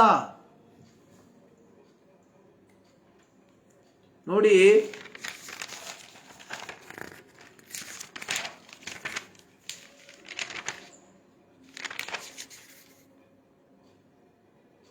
ಮಾರ್ಟಿನ್ ರಾಬಿನ್ಸನ್ ಎಂಬ ವ್ಯಕ್ತಿ ಹೇಳಿರುವಂಥದ್ದು, ಒಂದು ಮಿಷನರಿ ಸಭೆ ತನ್ನ ಸಭೆಯ ಪ್ರಾಥಮಿಕ ಮಿಷನ್ಗಾಗಿ, ದೌತ್ಯಕ್ಕಾಗಿ ಪಾದ್ರಿಗಳನ್ನು ಅವಲಂಬಿಸಬಾರದು. ಕಾರಣ, ಸಭಾ ಸದಸ್ಯರುಗಳು ಹೊರಗಿನ ಜನರೊಂದಿಗೆ ಅಂದ್ರೆ ಸಭೆಯ ಹೊರಗಿನ ವ್ಯಕ್ತಿಗಳೊಂದಿಗೆ ಹೆಚ್ಚಿನ ಸಂಪರ್ಕ ಹೊಂದಿದವರಾಗಿರುವುದರಿಂದ ಇಲ್ಲಿ ಸಭಾ ಸದಸ್ಯರ ಪಾತ್ರ ನಿರ್ಣಾಯಕವಾಗಿದೆ. ನೋಡಿ, ಪಾದ್ರಿ ಆಗ್ಬಿಟ್ರೆ ಪಾದ್ರಿಗೆ there is a limitation. ಆದರೆ ಒಬ್ಬ ಕಂಪ್ಯೂಟರ್ ಇಂಜಿನಿಯರ್ ಆಗ್ಬಿಟ್ರೆ ಸೊ ನಿನಗಿರುವಂತಹ range it's wide. If you are a team leader you have a wide range. So ನೀನು ಒಂದು ಕಂಪನಿಯಲ್ಲಿ ಫೋರ್ಮೆನ್ ಆಗಿದ್ರೆ ಸೊ ನಿನಗಿರುವಂತಹ ವ್ಯಾಪ್ತಿ ಬಹಳ. ಸೊ ನೀನು ಒಂದು ಕಂಪನಿಯ ಮ್ಯಾನೇಜರ್ ಆಗಿದ್ರೆ ಕ್ರೈಸ್ತನೇ, ಸೊ ನಿನಗಿರುವಂತಹ ವ್ಯಾಪ್ತಿ ಬಹಳ. ನೀನು ಸ್ವತಃವಾಗಿ ಒಂದು ವ್ಯಾಪಾರವನ್ನು ಮಾಡುವಂತಹ ವ್ಯಕ್ತಿಯಾಗಿದ್ರೆ ಅಥವಾ ಕೈಗಾರಿಕೆಯನ್ನು ನಡೆಸುವಂತಹ ವ್ಯಕ್ತಿಯಾಗಿದ್ರೆ ನಿನಗಿರುವಂತಹ ವ್ಯಾಪ್ತಿ ಬಹಳ. ಅರ್ಥ ಮಾಡ್ಕೊಳ್ಳಿ, ಒಬ್ಬ ಪಾದ್ರಿ ಆಗುವಂತಹ ವ್ಯಕ್ತಿಗೆ ವ್ಯಾಪ್ತಿ ಅನ್ನುವಂಥದ್ದು ಕೇವಲ ಸಭೆ ಮಾತ್ರ, ಅಥವಾ ಅವನು ವಾಸ ಮಾಡುವಂತಹ ಮನೆಯ ಸುತ್ತಮುತ್ತಲು ಮಾತ್ರ. ಆದರೆ ಲೌಕಿಕವಾಗಿ ಕೆಲಸ ಮಾಡುವಂತಹ ಒಬ್ಬ ಕ್ರೈಸ್ತನೇ, ನಿನ್ನ ವ್ಯಾಪ್ತಿ ಬಹಳವಾಗಿದೆ. ಕಾಲೇಜುಗಳಲ್ಲಿ ಓದುವಂತಹ ಯವನಸ್ಥರೇ, ನಿಮಗಿರುವ ವ್ಯಾಪ್ತಿ ಬಹಳ.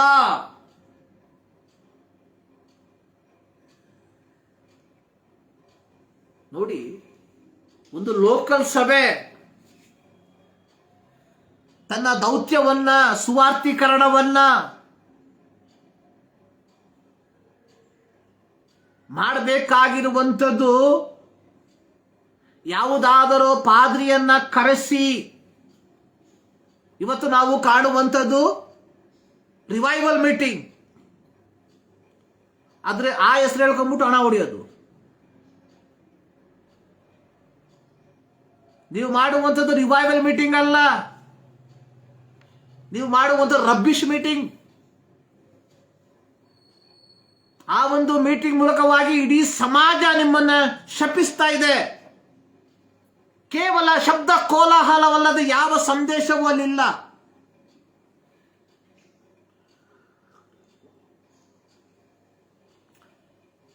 ಮಾರ್ಟಿನ್ ರಾಬಿನ್ಸನ್ ಹೇಳಿರೋ ಮಾತು, ಒಂದು ಸಭೆ, ಒಂದು ಮಿಷನರಿ ಸಭೆ ತನ್ನ ದೌತ್ಯಕ್ಕಾಗಿ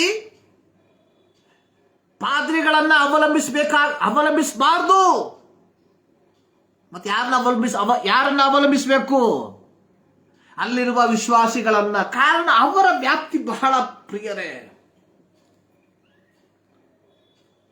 ನೋಡಿ, ನಿಮ್ಮ ಸಭೆಯಲ್ಲಿ ನಿಮ್ಮ ಪಾದ್ರಿ ಅಥವಾ ನಿಮ್ಮ ಪಾಸ್ಟರಿಗೆ ವ್ಯಾಪ್ತಿ ಅನ್ನುವಂಥದ್ದು ಅಲ್ಲಿ ಆ ಸಭೆಯಲ್ಲಿರುವಂತಹ ವಿಶ್ವಾಸಿಗಳು ಮಾತ್ರ. ಆದ್ರೆ ನಿಮಗಿರುವಂತ ವ್ಯಾಪ್ತಿಯನ್ನು ನೋಡ್ರಿ. ಸೊ ನಿಮ್ಮ ಪಾದ್ರಿಗೆ ಇರುವ ವ್ಯಾಪ್ತಿಗಿಂತ 100 ಪಟ್ಟು ಹೆಚ್ಚಾಗಿದೆ ನಿಮ್ಮ ವ್ಯಾಪ್ತಿ. ಸೊ ನೀವೇನ್ ಮಾಡಬೇಕು?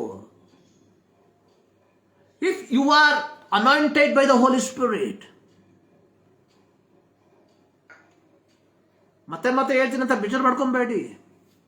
ಹೋಲಿ ಸ್ಪಿರಿಟ್ ಅಂದ್ರೆ ಇದಲ್ಲ,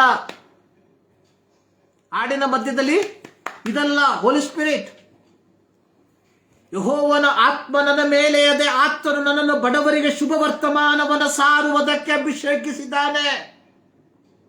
ಇದು ಹೋಲಿ ಸ್ಪಿರಿಟ್. ಫಿಲಿಪ್ಪ ಏನ್ ಮಾಡ್ದ? ಸಮಾರ್ಯ ಪಟ್ಟಣಕ್ಕೆ ಹೋದ. ಸಮಾರ್ಯ ಪಟ್ಟಣಕ್ಕೆ ಹೋದಂತ ಫಿಲಿಪ್ಪ ಏನ್ ಮಾಡ್ದ? ಅಲ್ಲಿ ಸುವಾರ್ತೆ ಸಾರ್ದ.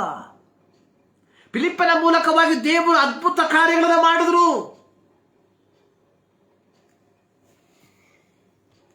ಅನೇಕರು ನಂಬಿದ್ರು. ನಂಬಿದಂತಹ ವ್ಯಕ್ತಿಗಳಿಗೆ ಫಿಲಿಪ್ಪ ಏನ್ ಮಾಡ್ದ? ದೀಕ್ಷಾ ಸ್ನಾನವನ್ನ ಕೊಟ್ಟ. ಇವತ್ತು ನಮ್ಮ ಕೆಲವು ಸಭೆಗಳಲ್ಲಿ, ಎಲ್ಲಾ ಸಭೆಗಳಲ್ಲಿ ದೀಕ್ಷಾ ಸ್ನಾನ ಕೊಡೋದಕ್ಕೆ ಪಾದ್ರಿಗಳಿಗೆ ಟ್ರೈನಿಂಗ್ ಕೊಡ್ತಾರೆ. I am not against any church. ನಾನು ಯಾವ ಸಭೆಗೂ ವಿರೋಧಿ ಅಲ್ಲ. ಆದರೆ ಇದು ಕೇವಲ ನಮ್ಮಿಂದ ಮಾತ್ರ ಸಾಧ್ಯ ಎನ್ನುವಂತಹ ಸುಳ್ಳು ಬೋಧನೆಯನ್ನು ತೆಗೆದುಹಾಕಿ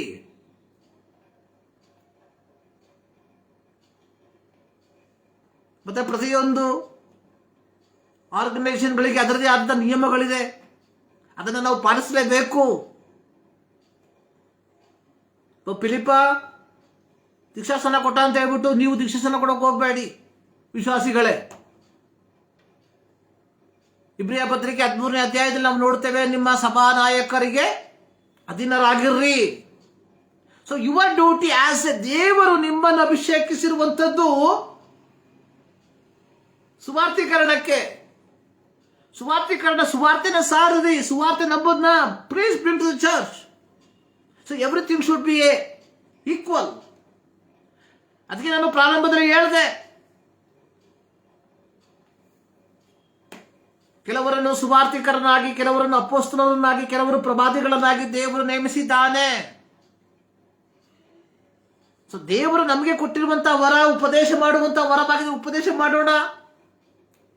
ಸಹಾಯ ಮಾಡುವಂಥದ್ದಾಗಿದೆ, ಸಹಾಯ ಮಾಡೋಣ. ಅದರ ಮೂಲಕವಾಗಿ ಅನೇಕರನ್ನ ಕ್ರಿಸ್ತನೆಡೆಗೆ ನಾವು ನಡೆಸುವಂತಹ ವ್ಯಕ್ತಿಗಳಾಗಿ ಮಾರ್ಪಡುವ.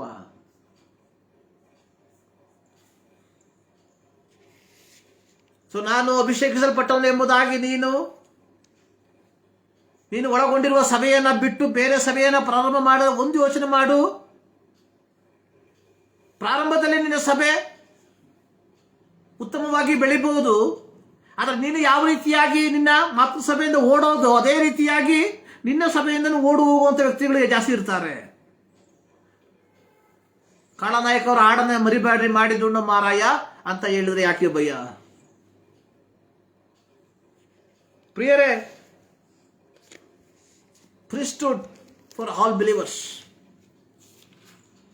ಎಲ್ಲ ವಿಶ್ವಾಸಿಗಳಿಗೆ ಪೌರೋಹಿತ ಸೇವೆ ಅಥವಾ ಯಾಜಕ ಸೇವೆ ಕೊಡಲ್ಪಟ್ಟಿದೆ. ಅದಕ್ಕೆ ಪ್ರತ್ಯೇಕವಾದಂತಹ ಒಂದು ದೀಕ್ಷೆಯ ಅವಶ್ಯಕತೆ ಇಲ್ಲ. ಸುವಾರ್ತೆ ಹೇಳೋದಕ್ಕೆ ಪ್ರತ್ಯೇಕವಾದಂತಹ ಒಂದು ಟ್ರೈನಿಂಗ್ ಬೇಕಾಗಿಲ್ಲ. ಬೇಕಾಗಿರುವಂಥದ್ದು ನಮ್ಮ ವೈಯಕ್ತಿಕ ಜೀವಿತ ಮಾತ್ರ. ನಾನು ಯಾವಾಗಲೂ ಹೇಳುವಂತಹ ಒಂದು ಮಾತು, ಸೆಂಟ್ ಅಗಸ್ಟಿನ್ ಅವರ ಒಂದು ಮಾತು, ಅಸಿಸಿ ಅವರ ಒಂದು ಮಾತು, preach the gospel, use the word when it is needed. ಸುವಾರ್ತೆಯನ್ನು ಸಾರಿರಿ, ಅವಶ್ಯವಿದ್ದಲ್ಲಿ ಮಾತ್ರ ಪದಗಳನ್ನು ಬಳಸಿ. ವ್ಯಾಪಾರ ಮಾಡುವಂಥವರೇ, ಬಿಸ್ನೆಸ್ ಮಾಡುವಂಥವರೇ, ಕಂಪನಿಗಳನ್ನು ನಡೆಸುವಂಥವರೇ, ನಿಮ್ಮ ವ್ಯಾಪ್ತಿ ಬಹಳವಾಗಿದೆ. ನಿಮ್ಮ ವೈಯಕ್ತಿಕ ಲಾಭಕ್ಕೋಸ್ಕರವಾಗಿ ಜನರನ್ನ ನರಕಕ್ಕೆ ತಳ್ಳಬೇಡ್ರಿ. ನಿಮ್ಮ ಜೀವಿತ ಜನರಿಗೆ ಅಸಹ್ಯವಾಗಿ ಮಾಡ್ಬಾರ್ದು. ಯಾಕೆ? Why it is happening? ಇದು ಯಾಕೆ ನಡೀತಾ ಇದೆ ಅಂತ ಹೇಳಿದ್ರೆ, we are not filled with the Holi Spirit. ನಾವು ಅಭಿಷೇಕದಿಂದ ತುಂಬಲ್ಪಡಲಿಲ್ಲ. ಪ್ರತ್ಯೇಕವಾಗಿ ಇಂದಿನ ಪೆಂತೆಕೋಸ್ತ ಸಭೆಗಳಲ್ಲಿ ಗಂಡಸರು ಯಾರು ಅಭಿಷೇಕದಿಂದ ತುಂಬಲ್ಪಡೋದಿಲ್ಲ, ಹೆಂಡತಿಗಳು ಮಾತ್ರ ತುಂಬಿರ್ತಾರೆ. ಬೇಕಾದ್ರೆ ನೀವು ಒಂದು ಸರ್ವೆ ಮಾಡಿ ನೋಡಿ. ಈ ದೊಡ್ಡ ದೊಡ್ಡ ಬಿಸ್ನೆಸ್ ಮಾಡುವಂತ ವ್ಯಕ್ತಿಗಳು, ವ್ಯಾಪಾರ ಮಾಡುವಂತ ವ್ಯಕ್ತಿಗಳು, ಯಾಕೆ ವಿಶ್ವಾಸಿಗಳು ಸಹ ಅವರ ಹೆಂಡತಿಯರು ಬಹಳ ಅಭಿಷೇಕ ಎಂಬುದಾಗಿ ಕೂಗಾಡ್ತಾರೆ, ಗಂಡತಿಯರು ಮಾತ್ರ ಅದು ಹತ್ರನೂ ಹೋಗಲ್ಲ. ಅವ್ರು ಕೂಗಾಡೇನು ಉಪಯೋಗ? ನೀವು ಕೂಗಾಡಬೇಕು, ನೀವು ಅಭಿಷೇಕದಿಂದ ತುಂಬಲ್ಪಡಬೇಕು. ಅವರು ಮನೆಯಲ್ಲಿರುವಂತಹ ವ್ಯಕ್ತಿಗಳು ಅಂತ ಹೇಳ್ಬಿಟ್ಟು ಅಭಿಷೇಕ ತುಂಬಲ್ಪಡಬಾರ್ದು ಎಂಬುದಾಗಿ ಅಲ್ಲ. ಅಂದ್ರೆ ಏನು ಅಭಿಷೇಕ ಅನ್ನುವಂಥದ್ದು ಮೊದಲು ಅರ್ಥ ಮಾಡ್ಕೊಳ್ಳಿ. ಅಭಿಷೇಕ ಅನ್ನುವಂಥದ್ದು ಕೂಗಾಡುವಂಥದ್ದಲ್ಲ. ಅಭಿಷೇಕ ಅಂದ್ರೆ ಏನು ಅಂತ ವೇಷಾಯನು ವ್ಯಕ್ತವಾಗಿ ಹೇಳಿದ್ದಾನೆ.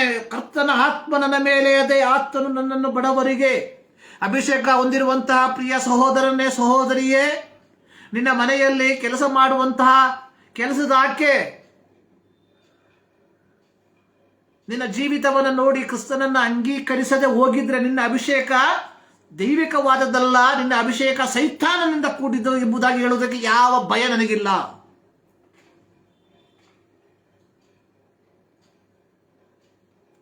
ಯಾಕಂದ್ರೆ ಹೇಳಿರೋದು ಯೆಹೋವನ ಆತ್ಮ ನನ್ನ ಮೇಲಿದೆ, ಆತನು ನನ್ನ ಬಡವರಿಗೆ ಶುಭ ವರ್ತಮಾನವನ್ನು ಸಾರುವುದಕ್ಕೆ ಅಭಿಷೇಕಿಸಿದ್ದಾನೆ.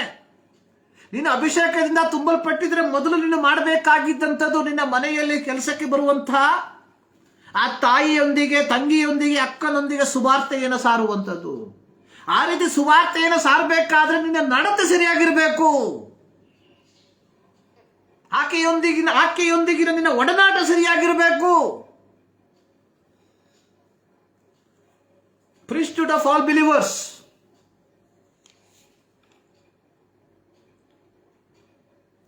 ಪ್ರಿಯರೇ, ಪೇತ್ರ ಹೇಳ್ತಾ ಇದ್ದಾನೆ, ನಾನು ಹೇಳಿದ್ನಲ್ಲ, ನೀರೋ ಚಕ್ರವರ್ತಿ ಬೆಂಕಿಯಿಂದ ಸುಡ್ತಾ ಇದ್ದಾನೆ, ಕಾಡು ಮೃಗಗಳ ಮುಂದೆ ಎಸಿತಾ ಇದ್ದಾನೆ, ಕ್ರೂರವಾಗಿ ಶಿಲುಬೆಗೆ ಹಾಕ್ತಾ ಇದ್ದಾನೆ. ಇಂತಹ ಒಂದು ಪ್ರತಿಕೂಲದ ಮಧ್ಯದಲ್ಲಿ ಹಾದು ಹೋಗುತ್ತಿರುವಂತಹ ವಿಶ್ವಾಸಿಗಳಿಗೆ ಹೇಳ್ತಾ ಇದ್ದಾನೆ, ನೀವಾದರೂ ನಿಮ್ಮನ್ನು ಕತ್ತಲೆಯೊಳಗಿಂದ ಕರೆದು ತನ್ನ ಆಶ್ಚರ್ಯಕರವಾದ ಬೆಳಕಿನಲ್ಲಿ ಸೇರಿಸಿದ ಆತನ ಗುಣಾತಿಶಯಗಳನ್ನು ಪ್ರಚಾರ ಮಾಡುವರಾಗುವಂತೆ ದೇವರಾದುಕೊಂಡ ಜನಾಂಗ, ರಾಜವಂಶಸ್ಥರಾದ ಯಾಜಕರು, ದೇವರ ಸ್ವಕೀಯ ಪ್ರಜೆಯೂ ಆಗಿದ್ದೀರಿ. We are the priesthood. ನಾವೆಲ್ಲರೂ ಯಾಜಕರಾಗಿದ್ದೇವೆ. ಎಲ್ಲಿ? In the midst of persecution, ಪೀಡೆಗಳ ಮಧ್ಯದಲ್ಲಿ. ಇವತ್ತು ಅನೇಕ ಕ್ರೈಸ್ತರು ಪೀಡೆಗಳ ಹೆಸರನ್ನು ಹೇಳ್ಕೊಂಡು, ಹಣ ಮಾಡಿಕೊಂಡು, ಪೀಡೆಗಳ ಹೆಸರನ್ನು ಹೇಳ್ಕೊಂಡು ಯಾವುದಾದ್ರೂ ರೀತಿಯಲ್ಲಿ ಯಾವುದಾದ್ರೂ ರಾಜಕೀಯ ಪಕ್ಷವನ್ನು ಸೇರಿಕೊಂಡು ಯಾವುದಾದ್ರೂ ರೀತಿಯಲ್ಲಿ MLA ಆಗಬೇಕು, MP ಆಗಬೇಕು ಎಂಬುದಾಗಿ ಹೊಂಚು ಹಾಕುತ್ತಿರುವಂತ ಕಾಲದಲ್ಲಿ ನಾವು ಜೀವಿಸ್ತಾ ಇದ್ದೇವೆ. ಪ್ರೀತಿಯ ಕ್ರೈಸ್ತರೇ, ಇವರ ಮೋಡಿಗೆ ನೀವು ಮೋಸವಾಗಿ ಹೋಗ್ಬೇಡ್ರಿ. ಇವತ್ತು ಅನೇಕರು ಅನೇಕ ವಿಚಾರಗಳನ್ನು ಮಾತಾಡ್ತಾ ಇದ್ದಾರೆ.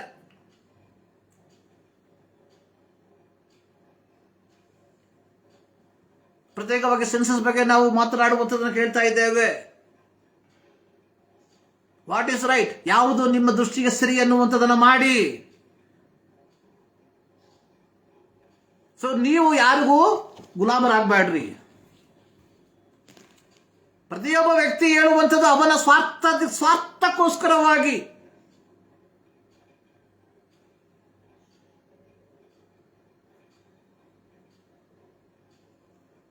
ಆದರೆ ಒಂದು ವಿಚಾರ ನಾನು ಹೇಳಕ್ಕೆ ಬಯಸ್ತೇನೆ.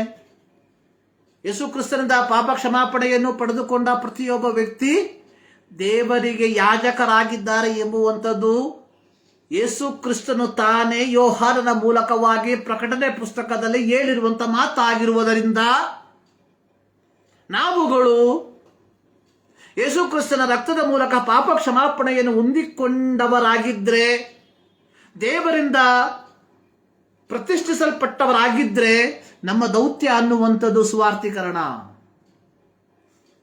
ಸುವಾರ್ತೀಕರಣ ಅಂತ ಹೇಳಿದ್ರೆ ಲೀವ್ ಲೈಕ್ ಎ ಗಾಸ್ಪಲ್.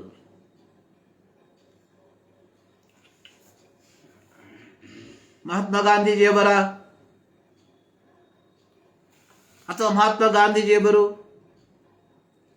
ಅತ್ಯಂತ ಇಷ್ಟಪಟ್ಟಂತಹ ವಾಕ್ಯ ಮತ್ತಾಯನ ಬರೆದ ಸುವಾರ್ತೆ 5ನೇ ಅಧ್ಯಾಯ, ಕೆಡುಕನನ್ನು ಎದುರಿಸಬೇಡ. ಒಬ್ಬನು ನಿನ್ನ ಬಲಗನ್ನೆಗೆ ಒಡೆದರೆ ಎಡಗನ್ನೆಯನ್ನು ತೋರಿಸು. ಕೆಡುಕನನ್ನು ಎದುರಿಸಬೇಡ.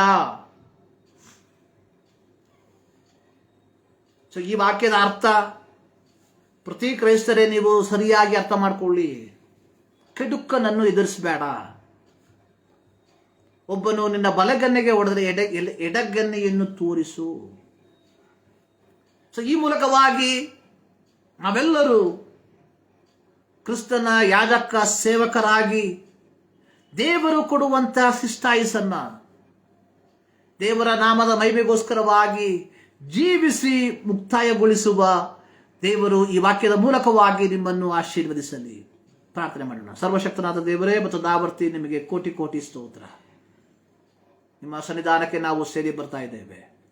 ನಿಮ್ಮ ವಾಕ್ಯದ ಮೂಲಕವಾಗಿ ನಮ್ಮ ಸಂಗಡ ಮಾತನಾಡಿದಕ್ಕಾಗಿ ಸ್ತೋತ್ರ. ವಾಕ್ಯದ ಗುಡಾರ್ಥಗಳನ್ನು ತಿಳಿಪಡಿಸಿದಕ್ಕಾಗಿ ಸ್ತೋತ್ರ. ಪ್ರಾರ್ಥನೆ ಕೇಳಿದಕ್ಕಾಗಿ ಸ್ತೋತ್ರ. ಯೇಸು ಕ್ರಿಸ್ತನ ನಾಮದಲ್ಲಿ ಬಿಡುತ್ತೇವೆ ತಂದೆ. ನಮ್ಮ ಕರ್ತನಾದ ಯೇಸು ಕ್ರಿಸ್ತನ ಕೃಪೆ, ತಂದೆಯಾದ ದೇವರ ಪ್ರೀತಿ, ಪವಿತ್ರಾತ್ಮನ ನ್ಯೂನತೆ ನಮ್ಮೆಲ್ಲ ಸಂಗಡ ಸದಾಕಾಲವನ್ನು ನೆಲೆಗೊಂಡಿರಲಿ. ಈ ಮುಂಜಾನೆಯಲ್ಲಿ ಮತ್ತು ಆವರ್ತಿ ದೇವರು ನಿಮ್ಮೆಲ್ಲರನ್ನ ಧಾರಾಳವಾಗಿ ಆಶೀರ್ವದಿಸಲಿ. ಈ ಬರುವಂತ ವಾರ ಸೋಮವಾರದಿಂದ ಶನಿವಾರದ ತನಕ ಯಥಾರ್ಥವಾದ